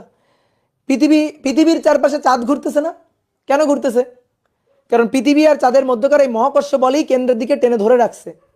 এই টান বলটা যদি না থাকতো, এই মহাকর্ষ বল যদি না থাকতো, তাহলে চাঁদ পৃথিবীর চারপাশে ঘুরতো না, ঘুরতো না। তাহলে কোনো বস্তু বৃত্তার পথে ঘুরতে গেলে কেন্দ্রমুখী বলের যোগান লাগবে। তাহলে কোনো বস্তু বৃত্তার পথে ঘুরতেছে, তার মানে চোখ বন্ধ করে কিছু থাক বা না থাক, কেন্দ্রমুখী বল এবং কেন্দ্রমুখী ত্বরণ আছে, বুঝলা? তাহলে কেন্দ্রমুখী ত্বরণ নিয়ে আলোচনা হয়ে গেল, কেন্দ্রমুখী বল নিয়ে মোটামুটি আলোচনা হয়ে গেল। এইবার শোনো, বৃত্তাকার পথে ঘূর্ণনরত বস্তুর ত্বরণ, কতগুলো ত্বরণ আমরা পড়ছি জানো? অনেকগুলো। এবার এগুলোর মধ্যে খুব প্যাচ লেগে যায়। বৃত্তাকার পথে ঘূর্ণনরত বস্তুর ত্বরণ,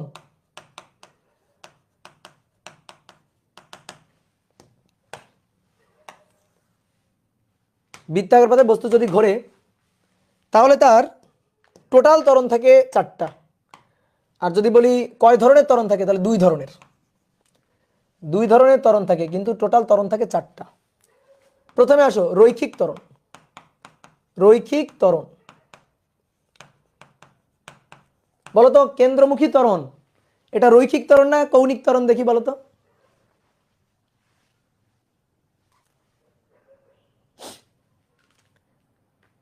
কৌণিক, কৌণিক, কৌণিক, ভুল ভুল ভুল ভুল ভুল ভুল, কৌণিক না, রৈখিক ত্বরণ। এই পাগল, আমি কেন্দ্রমুখী ত্বরণকে আলফা দিয়ে প্রকাশ করি না এ দিয়ে প্রকাশ করছি? এই এ দিয়ে। তো এ কেমনে কৌণিক হয়? কৌণিক হলে তো আলফা হবে তাই না? এ দিয়ে প্রকাশ করছি, তো এ কেমনে কৌণিক হয়? এ কি রৈখিক। হ্যাঁ দেখছো, ভুলে গেছে। তাহলে আসো এবার শোনো, বৃত্তার পথে বস্তু যদি ঘোরে তাহলে তার দুই ধরনের ত্বরণ থাকে, রৈখিক ত্বরণ এবং কৌণিক ত্বরণ। রৈখিক ত্বরণ এবং কৌণিক ত্বরণ, দুই ধরনের ত্বরণ থাকে। রৈখিক ত্বরণ মানে অবশ্যই এ, রৈখিক ত্বরণ মানে অবশ্যই এ। এবার রৈখিক ত্বরণ থাকে তিনটা। কয়টা? তিনটা। রৈখিক ত্বরণ থাকে টোটাল তিনটা।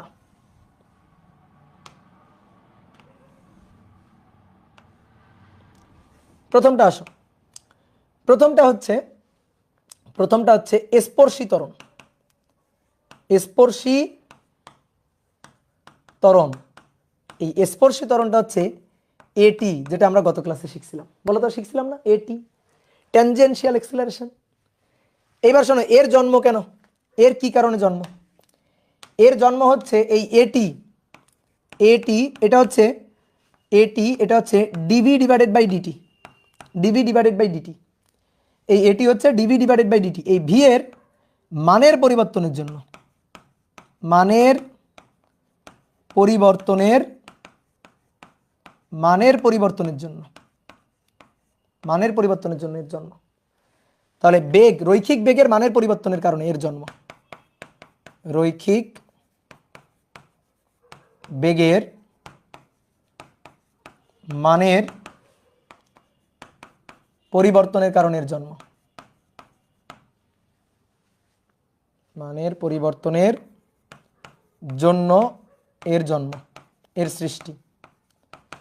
তাহলে ধরো কোন একটা বস্তু বৃত্তাকার পথে ঘুরছে, এই যে কোন একটা বস্তু বৃত্তাকার পথে ঘুরছে, তো এই বৃত্তাকার পথে ঘুরলে মানের পরিবর্তন হওয়ার কারণে, বেগের মানের পরিবর্তন হওয়ার কারণে, তার যে ত্বরণ, মানের পরিবর্তন হওয়ার কারণে, তো বেগের দেখো, বেগের মানের পরিবর্তন হওয়ার কারণে গত ক্লাসে আমরা বের করছিলাম যে বেগের মানের পরিবর্তন হওয়ার কারণে যে ত্বরণটা, সেই ত্বরণটা হচ্ছে এটি। আর এই এটি ইকুয়াল টু হিসাব নিকাশ করলে আমরা পাই, আমরা গত ক্লাসে হিসাব করছি, আমি আরেকবার একটু দেখাচ্ছি। ডিডিটি ভি, আর V equal to omega R. DDT V, এই যে ভি, আর V equal to omega R, গত ক্লাসে আমি কিন্তু দেখাইছি এটা। তাহলে ওমেগা আর গেল বাইরে, আর D omega DT that is alpha. তাহলে আর আলফা, তাই না? গত ক্লাসে দেখাইছি। তাহলে এটি ইকুয়াল টু কি? আর আলফা। আলফা কি? আলফা হচ্ছে কৌণিক ত্বরণ। তাহলে এটি হচ্ছে স্পর্শী ত্বরণ, বুঝলা? স্পর্শী ত্বরণ স্পর্শক বরাবর, বৃত্তপাতের স্পর্শক বরাবর থাকবে। এটি হচ্ছে স্পর্শী ত্বরণ আর আলফা। এইবার শোনো, বৃত্তাকারতে বস্তু যদি ঘোরে তাহলে তার এই যে বেগ, এই বেগের মান থাকে, ভি এর মান থাকে আর দিক থাকে। তাহলে মানের পরিবর্তনের কারণে যে ত্বরণের জন্ম সেটা হচ্ছে এটি। এবার আসো দিকের পরিবর্তনের কারণে যে ত্বরণের জন্ম, এই যে আজকে পড়লাম যে, কি বুঝতে পারছো? হিন্টস পাইছো? দিকের পরিবর্তনের কারণে যে ত্বরণের জন্ম তার নাম হচ্ছে কেন্দ্রমুখী ত্বরণ। তার নাম কেন্দ্রমুখী ত্বরণ। কি দিয়ে প্রকাশ করব? এসি। এসি দিয়ে প্রকাশ করব, এসি দিয়ে প্রকাশ করব। তো এর সৃষ্টি কেন? কেন এর সৃষ্টি? এর সৃষ্টি কেন বলো? রৈখিক বেগের, ভি এর রৈখিক বেগের দিকের পরিবর্তনের জন্য এর জন্ম। দিকের পরিবর্তনের জন্য, দিকের পরিবর্তনের জন্য এর সৃষ্টি। ঠিক আছে? থাপড়ানোর জন্য, ইয়েস, থাপড়ানোর জন্য, এই তো বুঝে গেছে। তাহলে বলতো, সরি বলতো, এই যে বৃত্তার পথে ঘুরছে বস্তু, বৃত্তার পথে ঘুরছে, তাহলে এবার কেন্দ্রের দিকে তার এই যে ত্বরণটা এসি, কেন্দ্রের দিকে এই ত্বরণটা হচ্ছে এসি। বলো, তাহলে কেন্দ্রের দিকে থাকবে এসি। এসি ইকুয়াল টু কি হবে?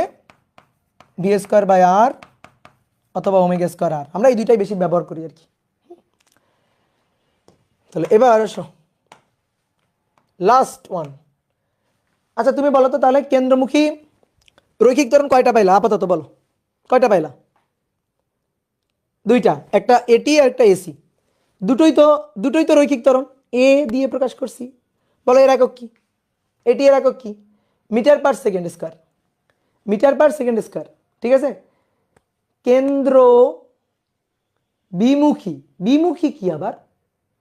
বিমুখী তো তোমার কাছে আমি প্রথম শুনলাম, আমি বিমুখী চিনি না, বিমুখী জানি না। যে কেন্দ্র বিমুখী বলছো সে তাড়াতাড়ি মুখ বন্ধ করে ফেলো। কেন্দ্র বিমুখী পরে, আপাতত কেন্দ্রমুখী, যা শিখাইছি যতটুকু শিখাইছি ততটুকু। কেন্দ্র বিমুখী বলে কিছু নেই, কেন্দ্র বিমুখী পরে। তাহলে আমরা কি জানলাম? একটা জানলাম এটি আর একটা জানলাম এসি, দুটোই রৈখিক, দুটার ত্বরণের একক কি? Metre per second square. এ দিয়ে প্রকাশ করছি, হ্যাঁ এ দিয়ে প্রকাশ করছি। আচ্ছা আমি যদি তোমাকে এবার জিজ্ঞেস করি আচ্ছা তাহলে রৈখিক ত্বরণ কত, তো তুমি তো তখন কনফিউজড হয়ে যাবা, ভাই রৈখিক ত্বরণ তো দুইটা, একটা হচ্ছে এটি আর একটা হচ্ছে এসি, তো কোনটা আপনি চাচ্ছেন? আমি বলছি আমি রৈখিক ত্বরণই চাচ্ছি। তাহলে তুমি বলো তো কি করবা? বলো বলো বলো কি করবা? তাহলে এই বস্তুর একসাথে দুইটা ত্বরণ, একসাথে দুইটা ত্বরণ, দুইটা রৈখিক ত্বরণ, একটা এসি আর একটা এটি, তো দুইটাই তো রৈখিক ত্বরণ, তাহলে আমি লব্ধি বলবো। কি বলবো? লব্ধি। তো লব্ধিটাকে বলা হচ্ছে নিট রৈখিক ত্বরণ, নিট রৈখিক ত্বরণ। তাহলে রৈখিক ত্বরণ আলটিমেটলি তিনটাই পাইলাম আমরা, নিট রৈখিক ত্বরণ। এটাকে প্রকাশ করব ই নিট দিয়ে, ই নিট। তাহলে ধরো বস্তু বৃত্তাকার পথে ঘুরছে, এই একটা ত্বরণ এসি কেন্দ্রের দিকে, আর একটা ত্বরণ এটি স্পর্শক বরাবর। তাহলে এই দুইটার লব্ধি, এই দুইটার লব্ধি কেন্দ্রের দিকে, এই দুইটার লব্ধি, এরা পরস্পর কিন্তু 90 ডিগ্রি কোণে থাকবে। এসি এবং এটি এর মধ্যবর্তী কোণ কত? অনেক সময় পরীক্ষা আসে এসি এবং এটি স্পর্শী ত্বরণ এবং কেন্দ্রমুখী ত্বরণের মধ্যবর্তী কোণ কত? 90 ডিগ্রি। তাহলে এ নিট, অতএব এ নিট এটা equal to root over AC square plus এটি স্কয়ার। এই যে এ সি কে, এটাকে কিন্তু সাধারণ ত্বরণ বা নর্মাল এক্সেলারেশনও বলে, নর্মাল এক্সেলারেশনও বলে এটাকে। ঠিক আছে, কেন্দ্রমুখী ত্বরণকে সাধারণ ত্বরণও বলে, সাধারণ বা নর্মাল এক্সেলারেশন বলে। তো অনেক সময় নাম দেখে ঘাবড়ে যাবা, তো তার জন্য লিখে দিলাম। এইবার আসো কৌণিক ত্বরণ। এবার কৌণিক ত্বরণ আলফা, আলফা কৌণিক ত্বরণ হচ্ছে আলফা। তো এর জন্ম বা এর সৃষ্টি কেন? এর সৃষ্টি হচ্ছে কৌণিক বেগের পরিবর্তনের কারণে, কৌণিক বেগের পরিবর্তনের কারণে এর জন্ম। গত ক্লাসে তোমাকে ওই যে ফ্যানের উদাহরণ দিয়ে বুঝাইছিলাম, যে ধরো একটা ফ্যান তুমি সুইচ অন করে দিচ্ছ, তাহলে কি হচ্ছে? প্রথমে তো থেমেই আছে, তারপরে আস্তে আস্তে আস্তে আস্তে ঘুরতে ঘুরতে ঘুরতে ঘুরতে জোরে জোরে ঘুরবে। তাহলে কি হবে? তার বেগ বাড়বে, ঘূর্ণন স্পিড বাড়বে, ঘূর্ণন স্পিডটা বাড়বে। তাহলে ওমেগা নট, এটা থেকে ধরো শেষ কৌণিক বেগ ওমেগা হবে। এই যে কৌণিক বেগ, এই যে কৌণিক বেগের পরিবর্তন, এর কারণে আলফার জন্ম। তাহলে আলফা কি? আলফা হচ্ছে ডিডিটি অফ ওমেগা। আলফার সূত্র হচ্ছে ডিডিটি অফ ওমেগা, এটা হচ্ছে আলফা। তাহলে এই হচ্ছে আমাদের চারটা ত্বরণ। তাহলে আমি একটু সামারিটা বলি। কোনো একটা বস্তু যদি বৃত্তাকার পথে ঘোরে তার চারটা ত্বরণ থাকে, তিনটা হচ্ছে রৈখিক ত্বরণ, একটা হচ্ছে কৌণিক ত্বরণ। দেখো কৌণিক গতি মানে বৃত্তাকার গতি, বৃত্তাকার গতিতে ওই সংখ্যালঘু, ঠিক আছে, নিজের বাড়িতে নিজেই পর আর কি। কৌণিক গতি বৃত্তাকার গতি ওই সংখ্যালঘু, আর এরা দেখো তিনটা নিয়ে বসে আছে। বুঝছো? এবার বলো তো এই কৌণিক ত্বরণের সাথে একটা রৈখিক ত্বরণের আত্মার সম্পর্ক আছে, একটা রৈখিক ত্বরণের আত্মার সম্পর্ক আছে কৌণিক ত্বরণ আলফার সাথে। সে কে? একেবারে আত্মার সম্পর্ক। আত্মার সম্পর্ক মানে তুমি থাকলে আমি আছি, তুমি না থাকলে আমি নাই। বুঝতে পারছো? তুমি থাকলে আমি আছি, তুমি না থাকলে আমি নাই। কোন ত্বরণ? এটি, এটি, এই দেখো এটি ইকুয়াল টু আর আলফা, এটি ইকুয়াল টু আর আলফা। মানে কি জানো? মানে হচ্ছে তুমি থাকলে আমি আছি, তুমি না থাকলে আমি নাই। অর্থাৎ যখন আলফা জিরো হবে তখন এটিও জিরো, অথবা যখন এটি জিরো হবে তখন আলফা জিরো। এই কারণে আত্মার সম্পর্ক, ঠিক আছে, এই কারণে আত্মার সম্পর্ক। তাহলে চলো এবার মোটামুটি আমাদের ত্বরণ টরণ সব হয়ে গেছে। যা এইগুলো শিখাইলাম না, ম্যাথ আছে বইতে, কিন্তু এত সুন্দর করে কোনো বোর্ড বইতে তুমি খুঁজে পাবা না। এত সুন্দর করে সাজানো গোছানো জিনিস খুঁজে পাবা না। যদি যা পড়ায় এগুলা যদি পড়ে রাখতে পারো তাহলে তুমি বস হয়ে যাবা, বস। ঠিক আছে, আমি বস না, তুমি বস হয়ে যাবা। তো চলো এবার আমরা কয়েকটা ম্যাথ করবো না। দেখো ম্যাথগুলো করলে আরো সুন্দর বুঝে যাবা।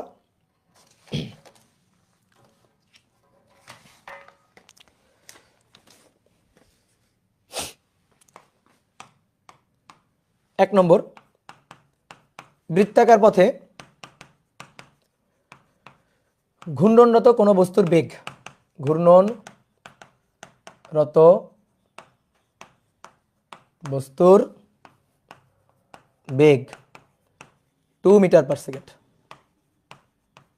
এবং ব্যাসার্ধ 2 মিটার, ব্যাসার্ধ 2 মিটার।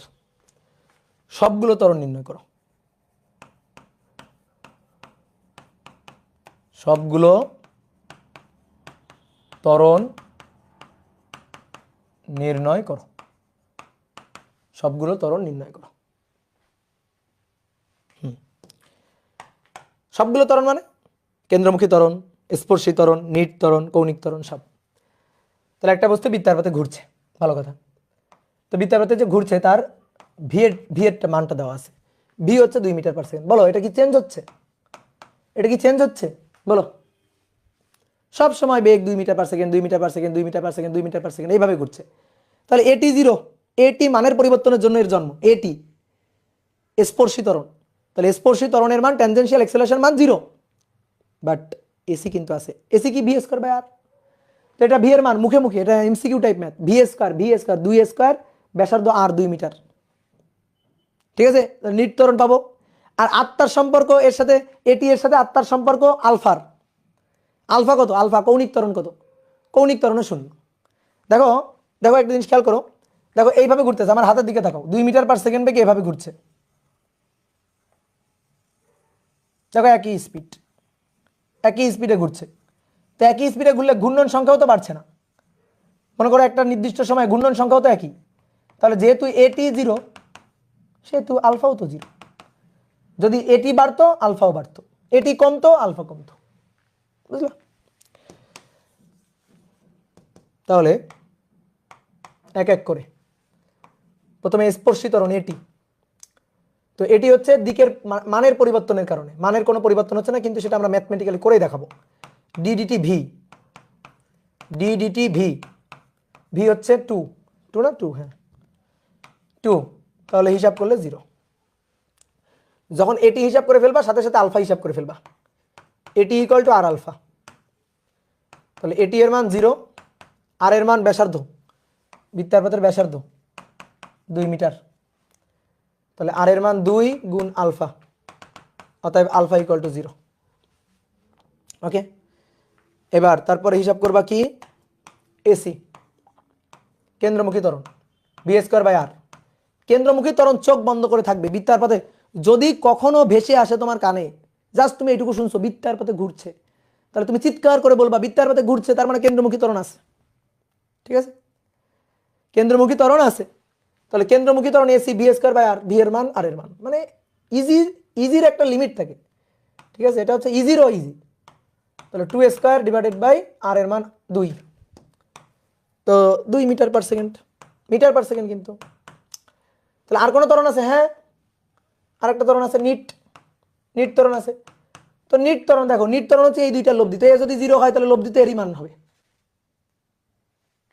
ঠিক আছে,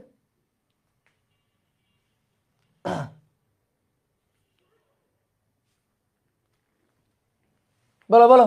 এ নিট কি হবে? রুট ওভার, আবার কি বলবো রে এই পাগল, এসি স্কয়ার প্লাস এটি স্কয়ার, এত সহজ জিনিস।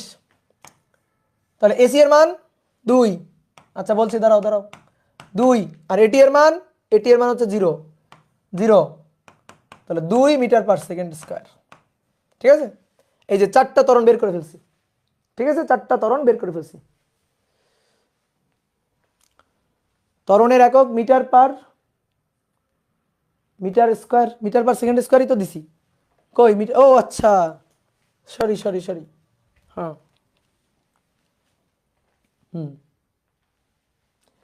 এবার আসো, দেখো যারা বুঝো নাই, যারা বুঝো নাই তারা লাইন আসো। দেখো কোনো বস্তু বৃত্তাকার পথে ঘুরছে, তো বৃত্তাকার পথে ঘূর্ণনরত বস্তুর, বৃত্তাকার পথে ঘূর্ণনরত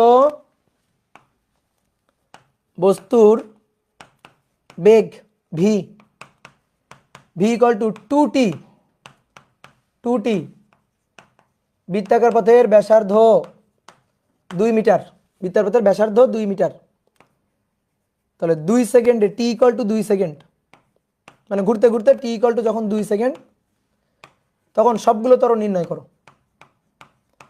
সবগুলো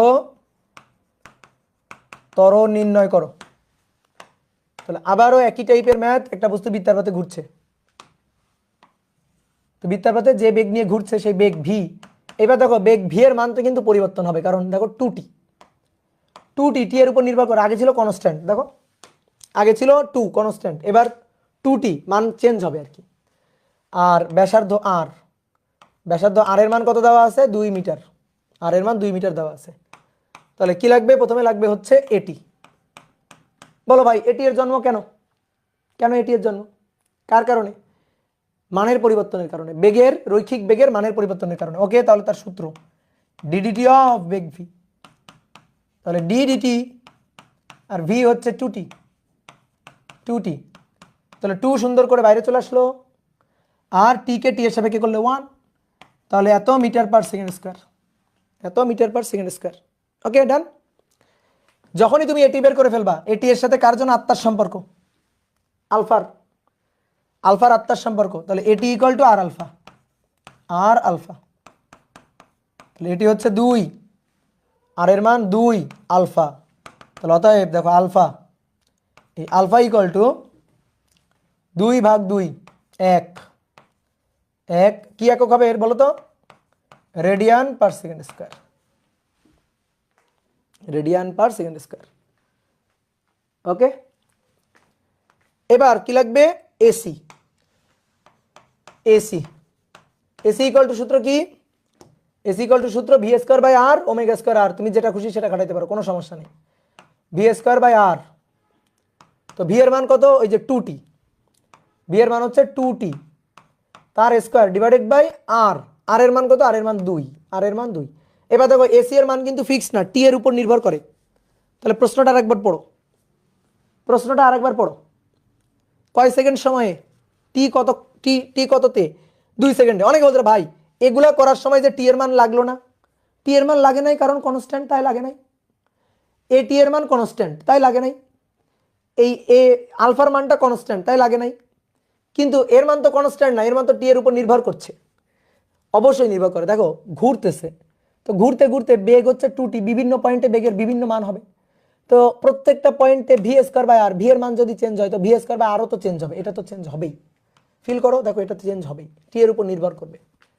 তাহলে 2 × 2, তারপরে নিচে 2, উপরে স্কয়ার, তাহলে 2 × 4, 4 × 4 16/2, 8 একক মিটার পার সেকেন্ড স্কয়ার। আর নিট, ঠিক আছে এটা 3 নম্বর, 4 নম্বর নিট, এ নিট, এ নিট হবে এসি আর এটি এর লব্ধি, এসি আর এটি এর লব্ধি, তাহলে এসি স্কয়ার প্লাস এটি স্কয়ার, ঠিক আছে। তো এসি এর মান কত? 8, আর এটি এর মান কত? 2, তো মান বসাও, মান বসাইলে কাজ শেষ। 8 8 64 আর 4, 64 + 4 68, রুট অ্যান্সার 2√17 একক মিটার পার সেকেন্ড স্কয়ার। এই হচ্ছে কাহিনী।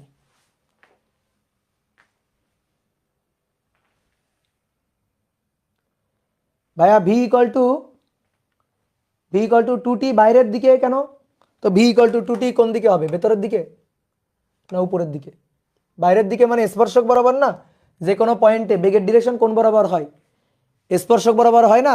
কি বললাম এতক্ষণ, কোন একটা বস্তু যদি বৃত্তাকার পথে ঘুরে তাহলে যে কোনো পয়েন্টে তার বেগের ডিরেকশন কোন দিক বরাবর থাকে? স্পর্শক বরাবর থাকে, তাই না? বলো, একটা বস্তুকে বৃত্তাকার পথে ঘুরাচ্ছি, দড়িতে বেঁধে ঘুরাচ্ছি, ঠিক আছে। আমার মনে করো চার্জারের উপরে মায়া না থাকলে আমি এই চার্জারটাকে জোরে জোরে জোরে জোরে ঘুরাইতাম, জোরে জোরে জোরে জোরে ঘুরাইতাম, এক সময় কি হইতো? ছিটকে পড়ে যাইতো। তো ছিটকে যাইতো কোন বরাবর? কোন বরাবর ছিটকে যাইতো? যে কোনো মুহূর্তে কোন বরাবর ছিটকে যাইতো? স্পর্শক বরাবর, এই বৃত্তপথের স্পর্শক বরাবর। এটা কেন্দ্র বিমুখী না? এই পাগল, কেন্দ্র বিমুখী তুমি কোথায় শুনছো? আমি তোমারে কেন্দ্র বিমুখী বলছি? বলো, আমি তোমারে কোনোদিন কেন্দ্র বিমুখী বলছি? কেন্দ্র বিমুখী কিভাবে? কেন্দ্র বিমুখী এটা এভাবে ঘুরবে, কোন বস্তু যদি এভাবে ঘোরে তাহলে স্পর্শক বরাবর ছিটকে চলে যাবে, এটা স্পর্শক বরাবর ছিটকে চলে যাবে, তাই তো? স্পর্শক বরাবর ছিটকে চলে যাবে। তাহলে স্পর্শক বরাবর ছিটকে চলে যাবে, দিকটা বেগের দিকটা থাকবে স্পর্শক বরাবর, বেগের দিক থাকবে স্পর্শক বরাবর। কেন্দ্র বিমুখী আমি বলছি কখনো? বলি নাই। তাহলে আমি যদি বলি নাই তুমি চুপ থাকো, আমি যদি না বলি তুমি চুপ থাকো। ধরো ওই যে কলেজের টিচারদের মুখে বা কোনো একটা জায়গায় হয়তো হালকার উপর ঝাপসা কেন্দ্র বিমুখী শুনে আসছো, শুনে এসে তুমি বলতেছো এখন, বাট এর তো তোমার গভীর নলেজ নাই। তাহলে আপাতত চুপ থাকো। আপাতত যা শিখাইছি তাই। কেন্দ্র কোনো একটা বস্তুকে বৃত্তার পথে ঘুরাইতে গেলে কি লাগে? কেন্দ্রের দিকে বল লাগে। আমি তো তোমার দেখালাম, থাপড়ানো লাগে ধরে, তাই না? আমি তো তোমার দেখালাম। কি ক্লিয়ার?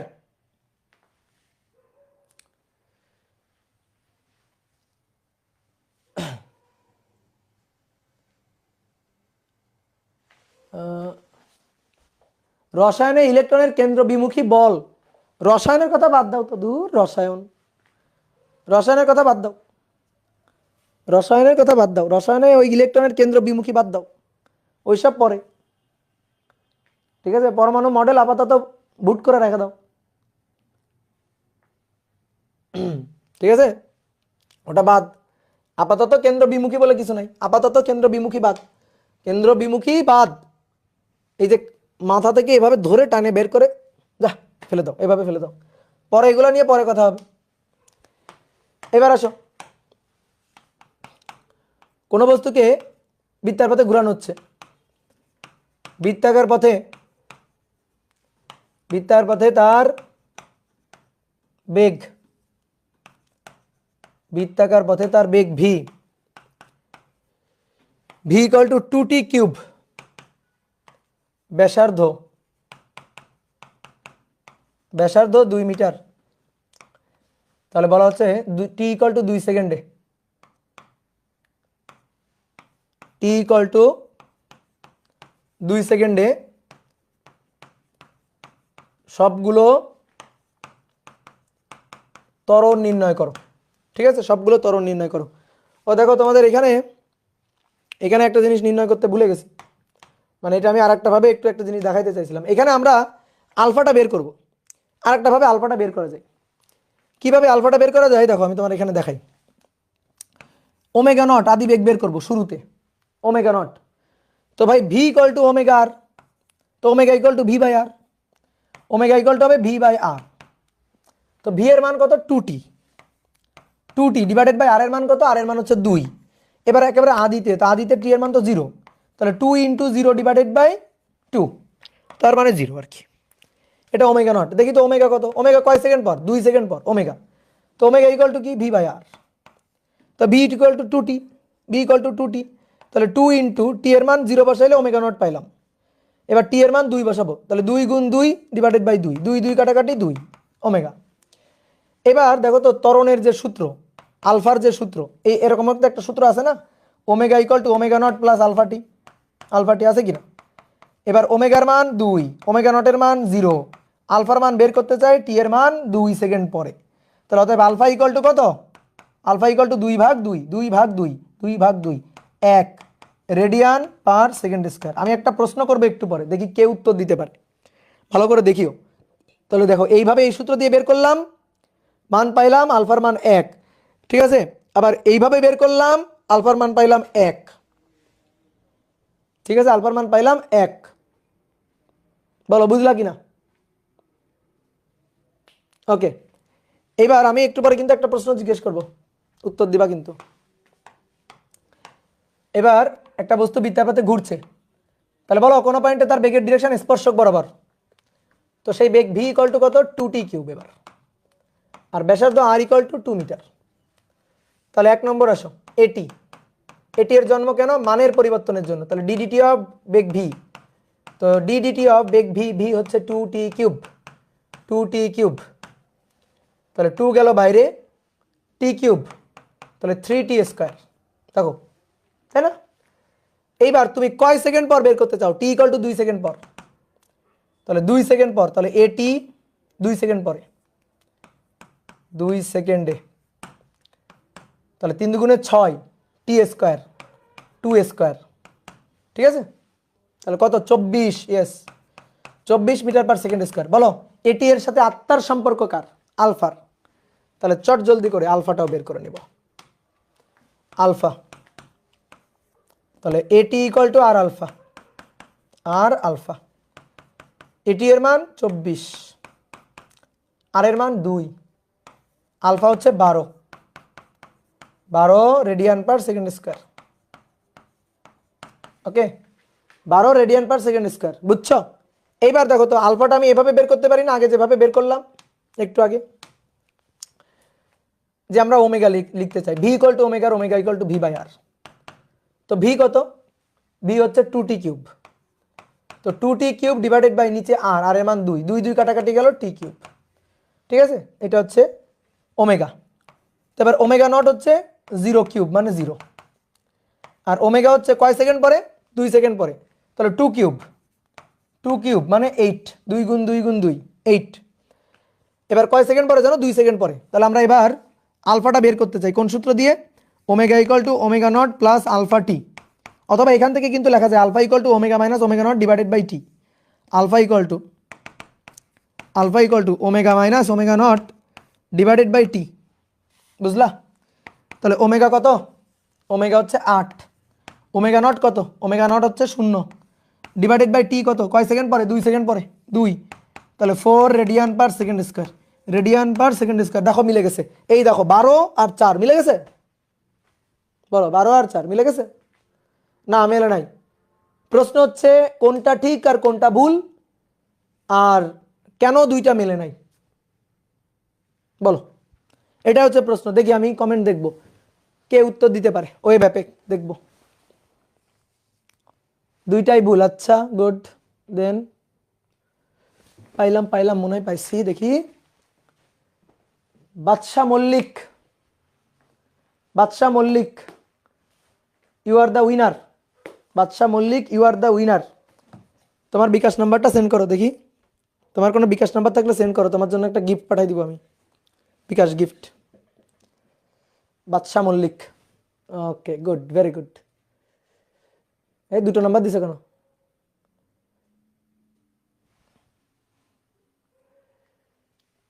সুদীপ্ত বিশ্বাস, এই ছেলেটা ভালো। ফায়াদ উৎস, তুমি নাম্বার দিছো কেন? ফায়াদ উৎস, তুমি তো উত্তরই করো নাই। বাদশা মল্লিকের নাম্বার পাইছি, ও ভুল করা এই নাম্বার দিছ। সুদীপ্ত, তোমার নাম্বারটা সেন্ড করো, তোমার উত্তরটা সুন্দর পছন্দ হয়েছে। এই সবাই নাম্বার ঢালতেছে শুধু। সুদীপ্ত নাম্বার সেন্ড করো, এই যে সুদীপ্ত মনে হয় আগে একবার গিফট পাইছিল। না তোমারটা ঢালিও না, হোসেন আহমেদ তোমারটা ঢালিও না। এইবার শোনো, দেখো এইটা 2t কিউব, দেখো V equal to 2t cube, A equal two 3 সামনে আসলো, 3 দুগুণে 6, 6t স্কয়ার। এই দেখো এটা সমতরণ না, ঠিক আছে? এটা সমতরণ না, এটা এখানে সমতরণ না, এটাই হয়েছে সমস্যা। এ যদি সমতরণ হইতো তাহলে সূত্র হইতো, কিন্তু ঝামেলাটা লাগছে এই জায়গাটাতে, এটা সমতরণ না, এই কারণে এটা হয় নাই, আগে দেখো ভালো করে দেখো, আমরা যদি এমন যদি হয়, ধরো আলফা হচ্ছে কনস্ট্যান্ট 2, তাহলে এটা সমকৌণিক ত্বরণ আর কি। তো সমকৌণিক ত্বরণে তখন আমি আলফার একটা দেখো কনস্ট্যান্ট মান, তো এই যে সূত্রটা omega equal to omega not plus alpha T, এটা কখন খাটে? সমতরণে খাটে। যেমন V equal to U plus A T কখন খাটে? সমতরণে খাটে। এটা যেমন সমতরণে খাটে, এটা তেমন সমকৌণিক ত্বরণে খাটে। এটা যেমন সমতরণ ছাড়া আমি খাটাইতে পারবো না, এটা সমকৌণিক ত্বরণ ছাড়া আমি খাটাইতে পারবো না, কথা বুঝছো? পারবো না। এইখানে ঘটনাটা ঘটছে তাই। দেখো এখানে যে তুমি আলফার মানটা বের করছো, এই আলফার মানটা সম না, আলফার মানটা সমতরণ না, এই কারণে হয়নি। এই ক্ষেত্রে এই যে উত্তরটা আসছে, এই উত্তরের সাথে এটা মেলে নাই, এই উত্তরের সাথে এটা মেলে নাই, এইটাই ভুল। কেন? কারণ এটা তো তুমি সমতরণের সূত্র খাটাইছো। দেখো এই যে সমতরণের সূত্র খাটাইছো, এটা তো সর্বদাই প্রযোজ্য না, এটা সমকৌণিক ত্বরণের জন্যই প্রযোজ্য, সমকৌণিক ত্বরণের জন্য প্রযোজ্য, এছাড়া তো এটা প্রযোজ্য হবে না, ঠিক আছে? এছাড়া তো এটা প্রযোজ্য হবে না। তো এটাই হয়েছে ঝামেলা। দেখো আগেরটা কেন হয়েছিল, আগেরটা আলফার মান দেখো এই যে কনস্ট্যান্ট একটা মান 1 1 এভাবে করলো, দেখো 1 পাইছিলাম আলফার মানটা, ঠিক আছে। এই যে এটা হচ্ছে দেখো ভি ইকুয়াল টু, দেখো ভি ইকুয়াল টু 2t। তো এখান থেকে যদি আমি ডিফারেন্সিয়েট করে এ বের করি, দ্যাট 2 a2 একটা কনস্ট্যান্ট মান, তাহলে এ যেহেতু একটা কনস্ট্যান্ট মান, তাহলে alpha alpha equal to A divided by R, তাহলে উপরে এ কনস্ট্যান্ট আরও কনস্ট্যান্ট, তাহলে এইটাও হবে একটা কনস্ট্যান্ট মান। এই কারণে সমকৌণিক ত্বরণ সূত্র হয়েছে, এটা খাটছে, কিন্তু এই জায়গায় এটা খাটে নাই, বুঝতে পারছো, এই জায়গায় এটা খাটে নাই, এটাই হচ্ছে কাহিনী, এই ম্যাথে খাটে নাই, কারণ 2t কিউব, এই কারণে এটা হবে না। ওকে গেল। তাহলে এবার নেক্সট কোনটা বের করতে চাই, AC V square divided by R, V equal to ওমেগার, ভি ইকুয়াল টু ওমেগার, তাই তো, ভি ইকুয়াল টু ওমেগার, অথবা ভি এর মান তো ডাইরেক্ট এটা বসাই দিতে পারো, ওমেগা নিয়ে ওমেগা থেকে এনেও বসাইতে পারো, আবার ডাইরেক্ট এটাই বসাইতে পারো। তাহলে 2t কিউব তার স্কোয়ার ডিভাইডেড বাই আর, তাহলে 2t এর মান কত দেখি 2, তাহলে 2 কিউব এর আবার স্কোয়ার, নিচে আর এর মান 2, তাহলে 2 কিউব মানে 8, 8 দুগুণে 16, 16 কি স্কোয়ার ভাগ হচ্ছে 2, কত আসছে বলো 128। ওমেগা সমান সমান 4 কেন, 8 হবে না দাদা,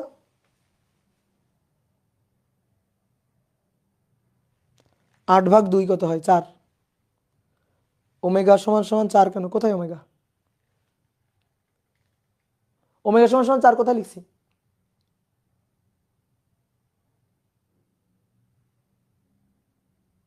ঠিক আছে আচ্ছা, তাহলে এখান থেকে অ্যান্সার কত পাইলাম 128। উল্টাপাল্টা কমেন্ট করিও না, উল্টাপাল্টা কমেন্ট করলে আমি ভয় পাই, বুঝলা, এত মিটার পার সেকেন্ড স্কোয়ার। তাহলে এবার আসো 4 নম্বর, A net root over AC square plus AT square, তাহলে 2 সেকেন্ড যখন, তখন এসি হচ্ছে 128 আর এটি হচ্ছে কই 24, 24 তার স্কোয়ার, তাহলে 128 square plus 24 square, 128 square plus 24 square, root answer, তাহলে 8 রুট ওভার 265 এত মিটার পার সেকেন্ড স্কোয়ার, শেষ। ওকে ওকে ওকে ওকে নাও, এবার মোটামুটি আমরা ম্যাথ বুঝে গেছি, মোটামুটি আমরা সুন্দর ম্যাথ বুঝে গেছি। এবার আসো দেখি তোমরা একটা ম্যাথ আমাকে করে দিবা।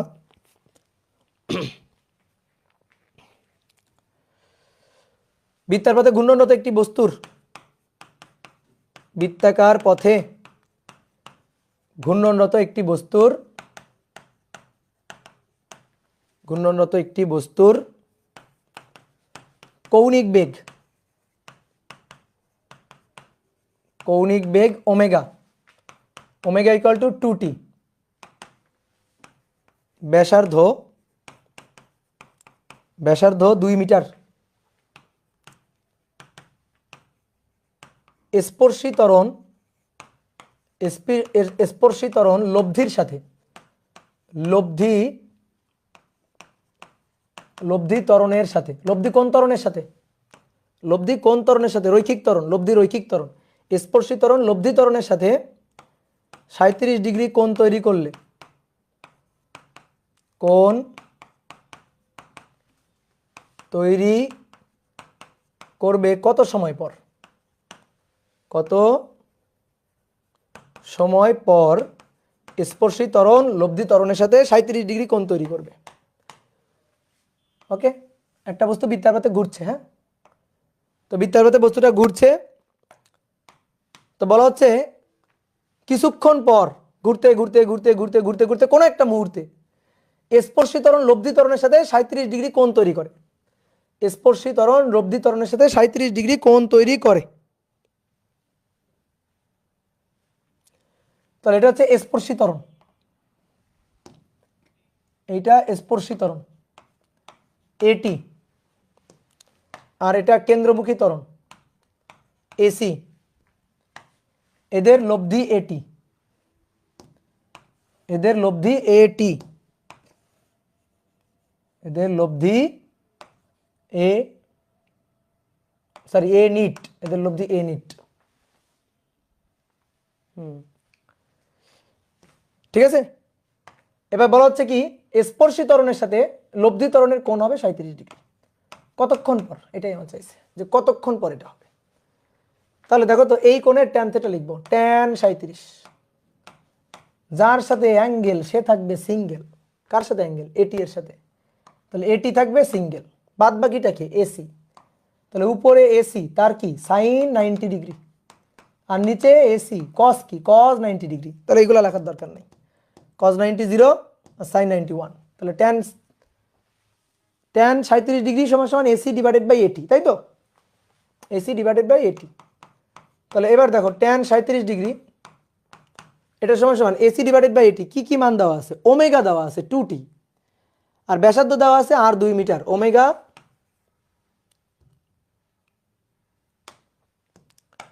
ওমেগা দেওয়া আছে 2t, ব্যাসার্ধ আর দেওয়া আছে 2 মিটার। তাহলে এখান থেকে এসি নিয়ে বসাইতে হবে, এটি নিয়ে বসাইতে হবে। আসো আসো আমরা দেখি। তো AC equal to V square by R বা ওমেগা স্কোয়ার আর, যে কোনোটাই লিখতে পারো, ভি স্কোয়ার বাই আর অথবা ওমেগা স্কোয়ার আর। তো ওমেগা কত? ওমেগা হচ্ছে 2t তার স্কোয়ার ইন্টু আর হচ্ছে 2। তাহলে 2 দুগুণে 4, 4 দুগুণে 8 টি স্কোয়ার, এটা হচ্ছে এসি।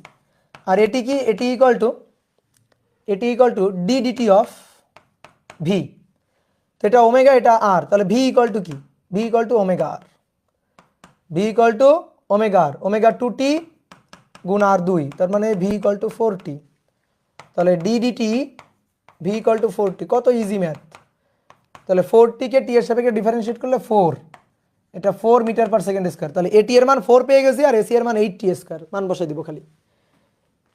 দিব খালি, এটি এর মান 4 পেয়ে গেছি, খুবই মজার ম্যাথ। আর এসি এর মান হচ্ছে 8t স্কোয়ার, 8t স্কোয়ার। অনেকে মনে করতে ভাই আমি যদি এই সূত্রে না গিয়ে আমি ভি স্কোয়ার বাই আর লিখি, ভাই কোনো সমস্যা নেই। তো ভি ইকুয়াল টু কি 4t, তাহলে 4t তার স্কোয়ার ডিভাইডেড বাই আর এর মান কত 2, 4 4 16t স্কোয়ার ভাগ 2, দেখো 8t স্কোয়ার। মানে যে পথে হাঁটবা পৌঁছাবা তুমি এক জায়গায় গিয়ে, পৌঁছানো এক জায়গায়, গন্তব্য এক জায়গায়। তাহলে এখানে সব জানি না টি এর মান, তো টি এর মান বের করে ফেলে আসো। তাহলে ট্যান 37 গুণ 4 ভাগ 8 রুট ওভার অ্যান্সার।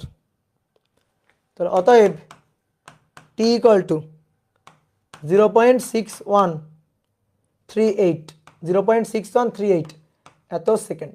এই দেখো হয়েছে কিনা?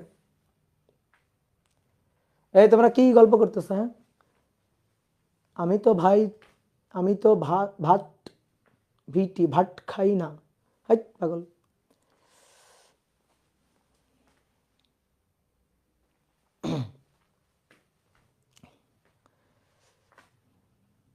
দেখছো কত সুন্দর ম্যাথ। তাহলে চলো আর একটা ম্যাথ করে ফেলি। বুঝবো বলো।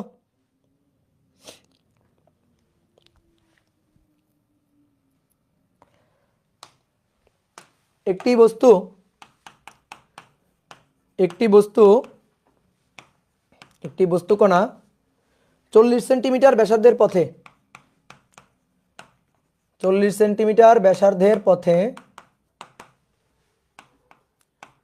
সেন্টিমিটার ব্যাসার্ধের বৃত্তাকার পথে 10 সেন্টিমিটার পার স্কোয়ার এত সমস্পর্শী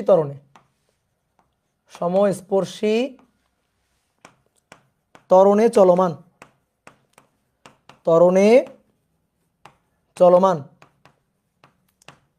কত সময় পর এর স্পর্শী ত্বরণ সাধারণ ত্বরণের সমান হবে। বলো সাধারণ ত্বরণ কোনটা? বলো সাধারণ ত্বরণের সমান হবে। সাধারণ ত্বরণ বলতে কোন ত্বরণকে বুঝবো? এ নিট না, এসি নর্মাল অ্যাক্সেলারেশন লিখে দিছিলাম, এই দেখো, এই যে সাধারণ ত্বরণ এসি, দেখছো? এ নিট তো লব্ধি ত্বরণ, লব্ধি রৈখিক ত্বরণ, লব্ধি রৈখিক ত্বরণ, শুধু রৈখিক ত্বরণ যদি বলে তাহলে লব্ধি রৈখিক ত্বরণটাকেই বুঝবো। তাহলে এসি আর এটি এরা পরস্পর সমান সমান হবে। তাহলে এই যে বস্তু বৃত্তার পথে ঘুরছে, তো 40 সেন্টিমিটার ব্যাসার্ধের পথ, তাহলে এটা আর, এটা 40 সেন্টিমিটার, আর হচ্ছে 40 সেন্টিমিটার। বৃত্তার পথে 10 সেন্টিমিটার স্কোয়ার সমস্পর্শী ত্বরণে ঘুরছে, 10 সেন্টিমিটার পার স্কোয়ার সমস্পর্শী ত্বরণে, ঠিক আছে? 10 সেন্টিমিটার পার স্কোয়ার সমস্পর্শী ত্বরণে ঘুরছে। তাহলে এটি, এটি, এটি দেওয়া আছে, এটা 10 সেন্টিমিটার পার স্কোয়ার। তো সেন্টিমিটারকে যদি মিটার করি তাহলে কি করব? 100 দিয়ে ভাগ দিব। তো 100কে 10কে 100 দিয়ে ভাগ দিলে 0.1, 0.1 এত মিটার পার সেকেন্ড স্কোয়ার, তাই তো? বলো এবার কি প্রশ্ন করছে, কতক্ষণ পরে এটি আর এসি সমান সমান হবে? তাহলে কতক্ষণ পরে এসি এটি সমান সমান। এবার সবাই লেখা বাদ দাও। এসি মানে V square by R, AC মানে V square divided by R, আর এটি মানে 10, এই যে এটা দেওয়াই আছে।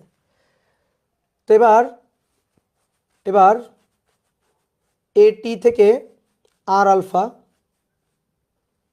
এত ব্যাসার্ধের বৃত্তার পথে এত সমস্পর্শী ত্বরণে চলমান, কত সময় পর স্পর্শী ত্বরণ সাধারণ ত্বরণের সমান হবে? সাধারণ ত্বরণ ভি ইকুয়াল টু ওমেগা আর। কোনো ডাটা মিস করলাম?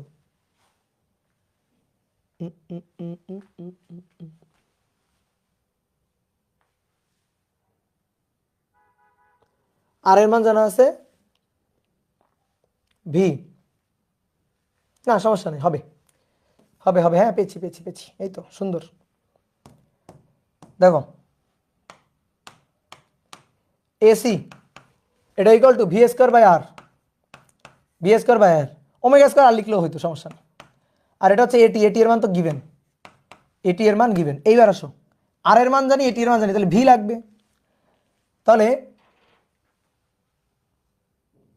একটা কথা মিস করছি, স্থির অবস্থা হতে, এত সেন্টিমিটারের সমস্পর্শী ত্বরণে স্থির অবস্থা থেকে, এই কথাটা মিস করছি। তাই তো ভাবি একটি কণা স্থির অবস্থা হতে, এই কথাটা মিস করে গেছি, বুঝলা?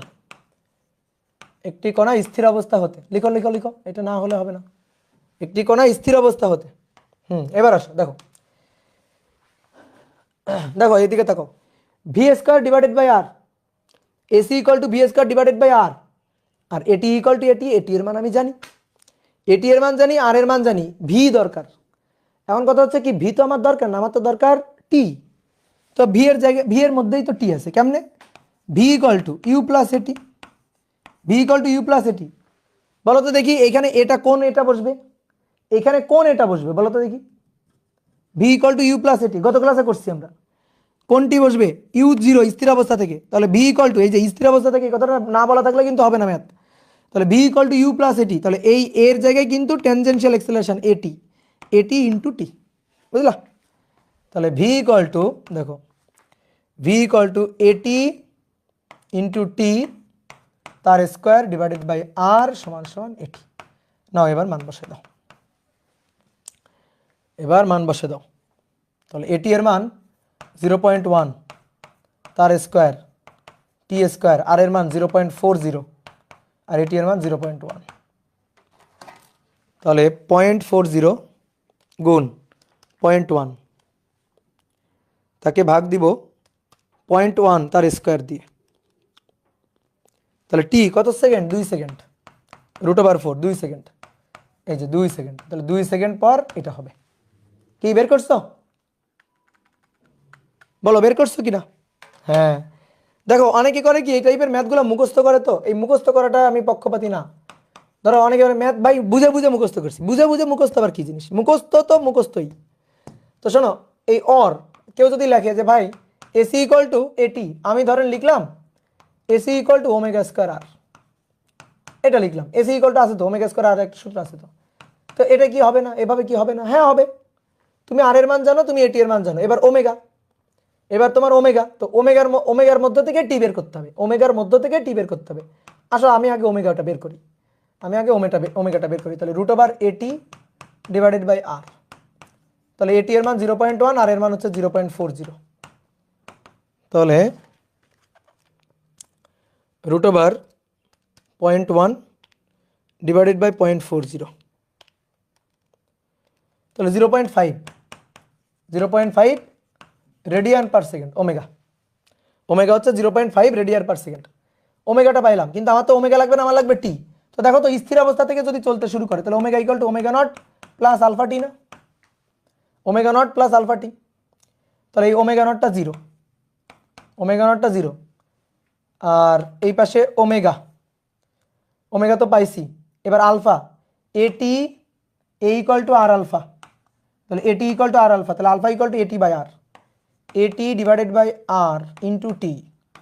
ওমেগার মান 0.5, এটি এর মান 0.1, আর এর মান 0.40 ইন্টু টি। দেখি 0.5 ইন্টু 0.40, তাকে ভাগ দিব 0.1 দিয়ে, তাহলে অতএব টি ইকুয়াল টু 2। দেখছো, যে পথে যাবা হবে ম্যাথ, হইতে বাধ্য।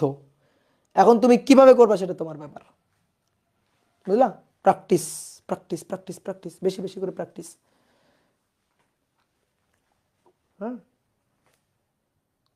কঠিন লাগতেছে কারণ জীবনে প্রথমবার করতেছে তাই কঠিন লাগতেছে, কিন্তু এই ব্যাপারগুলো ঢেকে ঢেকে নিজের মতো করে করবা, দেখবা গুগলির মতো সূত্রের খেলা। জাস্ট ফার্স্টেরটা ইজি, ফার্স্টেরটা তো ইজি হবে, আস্তে আস্তে তো একটু আপডেট হবেই, ভার্সন আপডেট হবে না? বলো। এবার আসো,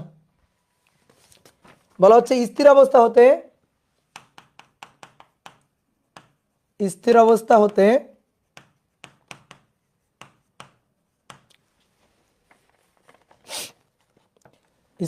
হতে বৃত্তাকার পথে চলমান,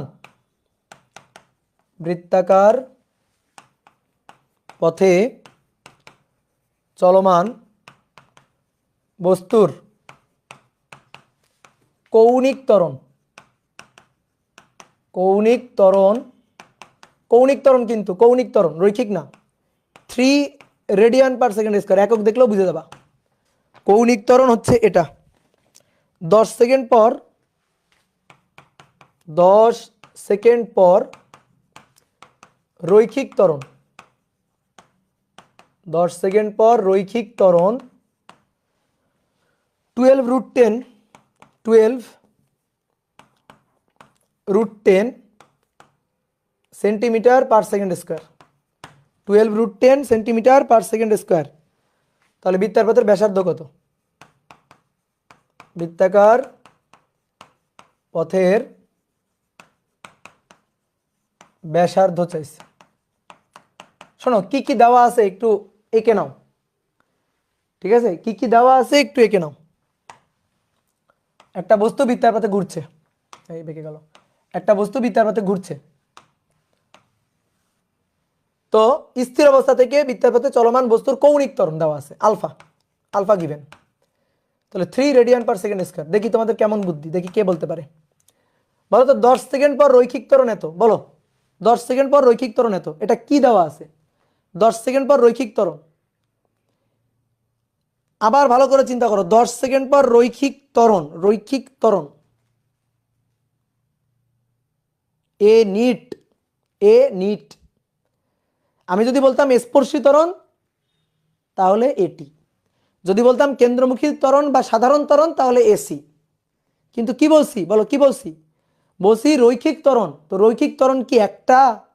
রৈখিক ত্বরণ তো দুইটা, এটি আর এসি। তাহলে রৈখিক ত্বরণ যদি বলি রৈখিক ত্বরণ এত, তাহলে তোমার বুঝতে হবে ওই দুইটার লব্ধি, অর্থাৎ এ নিট।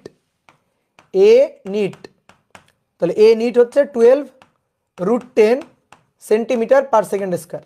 নাও তোমরা একটু সূত্র নিয়ে একটু কাটাকাটি করো তো দেখি, একটু সূত্র নিয়ে একটু 1 মিনিট সূত্র নিয়ে একটু গবেষণা করো কিভাবে কি করা যায়। ব্যাসার্ধ আর বের করতে হবে, বৃত্তপথের ব্যাসার্ধ আরটা বের করতে হবে। ধরো আমি চট করে করাই দিলাম, তাহলে তোমার চিন্তার দরজা বন্ধ হয়ে যাবে। তো তুমি আগে একটু চিন্তা করো তো।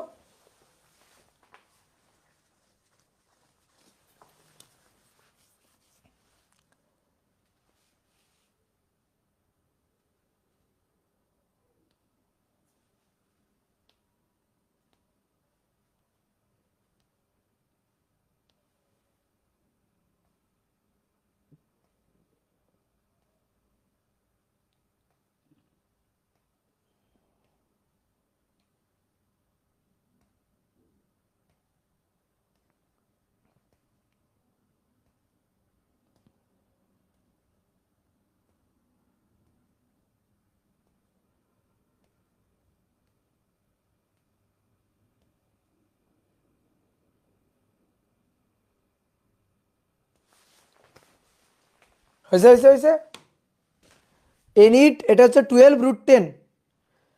তো দেখো সহজ ম্যাথ, এন ইট এটা সমান সমান আমরা কি জানি, এসি স্কয়ার প্লাস এটি স্কয়ার, এটা জানি না। তো এ নিটের মান দেওয়া আছে, এ নিট এটা আমার জানা। আমার বৃত্তাকারের ব্যাসার্ধ চাইছে, ব্যাসার্ধ এই দুইটার মধ্যে কারটার মধ্যে আছে, আমাদের দেওয়া আছে আলফা। তাহলে আলফা দিয়ে আমি কি পাবো, এটি পাবো। তাহলে রুট ওভার দেখো এটি equal to R alpha, R alpha. তাহলে আলফা জানা, আর তো আমাদের বের করতে হবে। ওকে, তাহলে এটার স্কয়ার থাকুক। এবার এসি, তো AC equal to V square by আরও লিখতে পারি, ঠিক আছে। আবার AC equal to omega square আরও লিখতে পারি। তো যার যেটা ভাল লাগে। তো যেহেতু আলফা দেওয়া আছে, তাহলে ওমেগা স্কয়ার আর লিখি। তুমি ভি স্কয়ার বাই আর লিখলেও হবে, আমার কোনো আপত্তি নেই। ওমেগা স্কয়ার আর লিখি, তাহলে ওমেগা স্কয়ার আর তার স্কয়ার। এবার কথা হচ্ছে আমাদের দরকার হচ্ছে আর এর মান, আমাদের দেওয়া আছে কৌণিক ত্বরণ এত 10 সেকেন্ড পর, তাহলে 10 সেকেন্ড পর দেখি তো ওমেগাটা পাওয়া যায় কিনা। ওমেগা ইকুয়াল টু স্থির অবস্থা হতে, স্থির অবস্থা মানে কি, স্থির অবস্থা মানে u0, ঠিক আছে। স্থির অবস্থা মানে u0 ওমেগা নট 0 t0, স্থির অবস্থা, ঠিক আছে। তাহলে omega equal to omega not plus alpha T, তাই তো। তো ওমেগা নটটা 0, আলফার মান 3 আর টি হচ্ছে 10, এই যে পেয়ে গেলাম 30 রেডিয়ান পার সেকেন্ড। এই যে 30 বসাবো, তাহলে এই কাজ শেষ। তাহলে এখান থেকে আরেকটা লাইন একটু হিসাব করি, এন ইট এটা সমান সমান দেখো এখানে আর এর স্কয়ার আছে, এখানেও আর এর স্কয়ার আছে, আর স্কয়ার কমন নাও, কমন নিয়ে যদি বাইরে নিয়ে আসো তাহলে এখানে আর থাকে রুট ওভার, ভেতরে কি থাকে, ভেতরে থাকে omega to the power 4 plus alpha to the power 2, এটা থাকে। তো এন ইটের মান হচ্ছে 12√10 গুণ 10 টু দি পাওয়ার -2, মানে 100 দিয়ে ভাগ আর কি, সেন্টিমিটার স্কয়ার আছে। আর এর মান কই, আর এর মান ও আর এর মান তো বের করবো, root over omega to the power 4, omega হচ্ছে 30 এর পাওয়ার 4, আলফার মান 3 এর স্কয়ার। কত সহজ ম্যাথ, আর সমান সমান, বুঝলা, সূত্রের খেলা 12√10 গুণ 10 টু দি পাওয়ার -2 এত ভাগ root over 30 to the power 4 plus 3 square.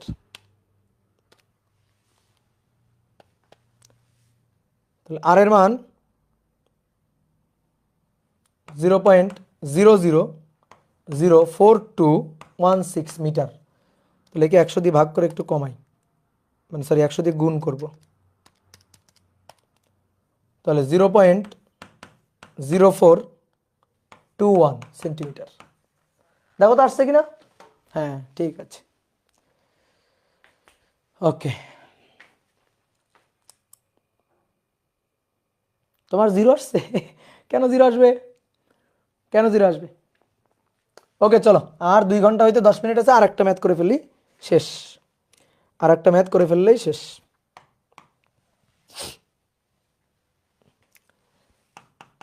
বৃত্তাকার পথে কোনো বস্তু 500 মিটার ব্যাসার্ধের বৃত্তাকার পথে কোনো কণা 500 মিটার ব্যাসার্ধের বৃত্তাকার পথে 30 মিটার পার সেকেন্ড বেগে ঘুরছে। ওই মুহূর্ত হতে বেগ বৃদ্ধির হার,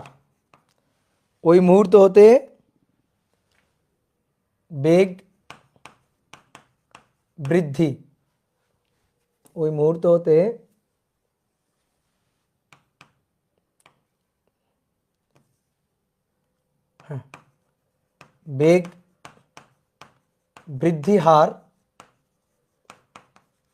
2 মিটার পার সেকেন্ড। ওই মুহূর্ত হতে বেগ বৃদ্ধির হার 2 মিটার পার সেকেন্ড। তাহলে ওই মুহূর্তে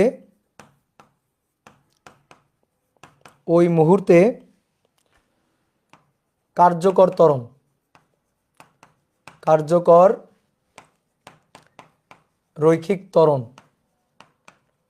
কার্যকর রৈখিক ত্বরণ নির্ণয় করো।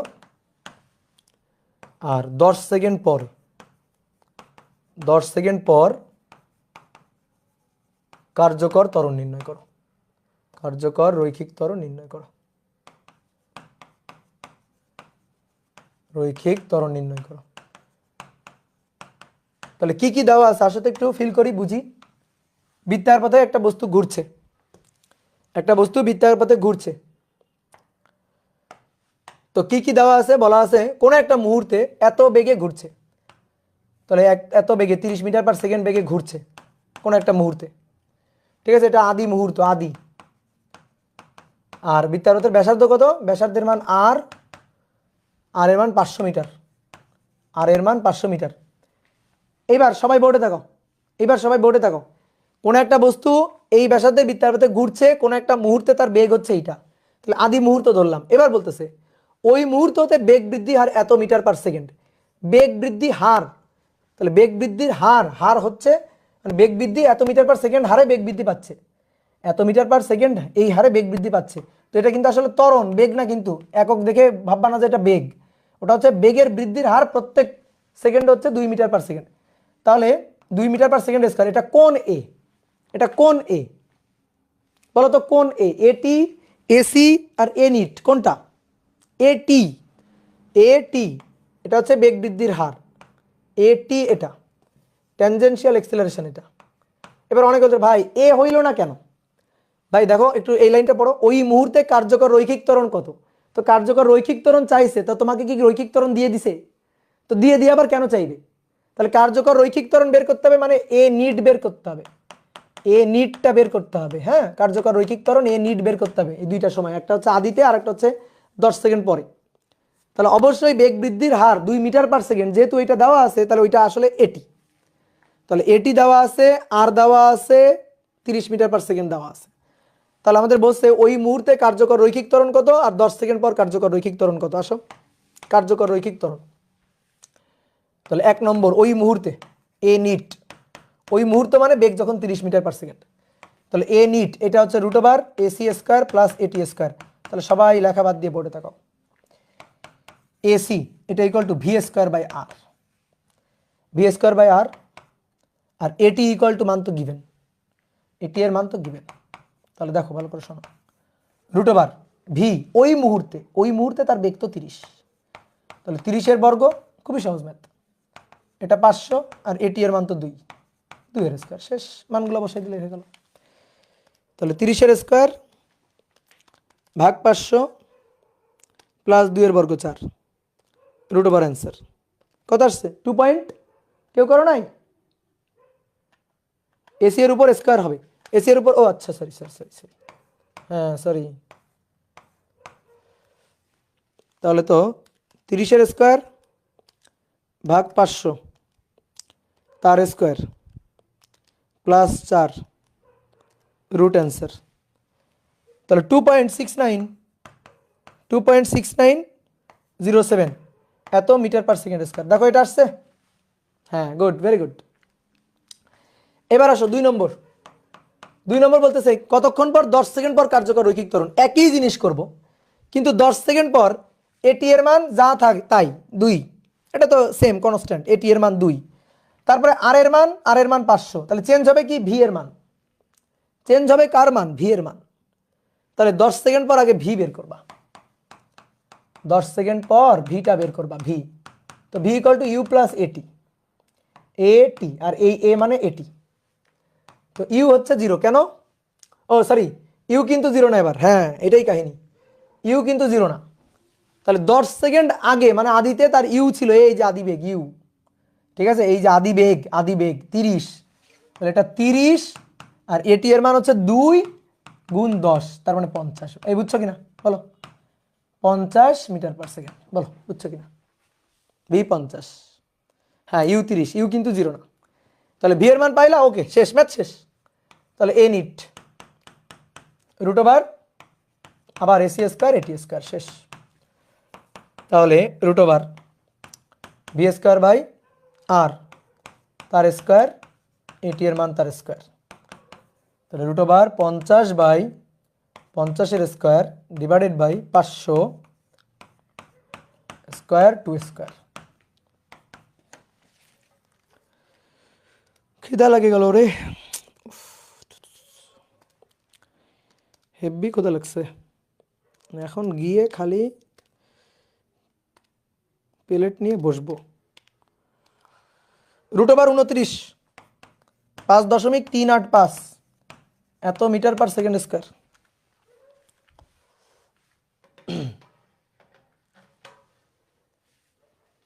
দাদা কি দিয়ে খাবেন? হাত দিয়ে খাবো, এই যে হাত দিয়ে খাবো। ওকে, বুঝলা বুঝলা বুঝলা, বলো বুঝছো কিনা? হ্যাঁ, কেউ যদি মনে করো এইভাবে করতে চাও করতে পারবা। n ইট equal to √AC square, AC এর জায়গায় মনে করো AC equal to omega square R বসাবা, omega square R square AT square বসাও, কোনো সমস্যা নেই। তাহলে তখন ওমেগাটা বের করা লাগবে। ওমেগা কেমনে বের করবা?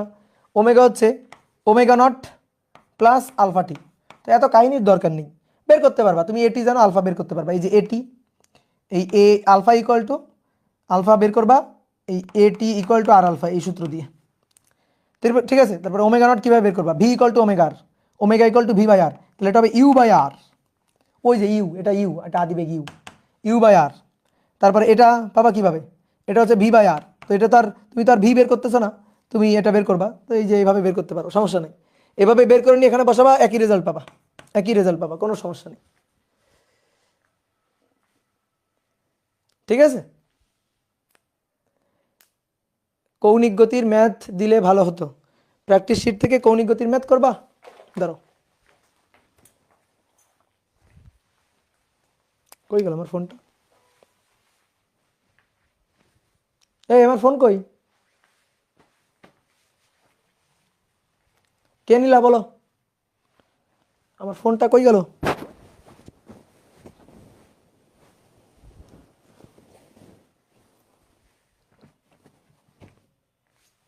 হাই, ফোন গেল কই?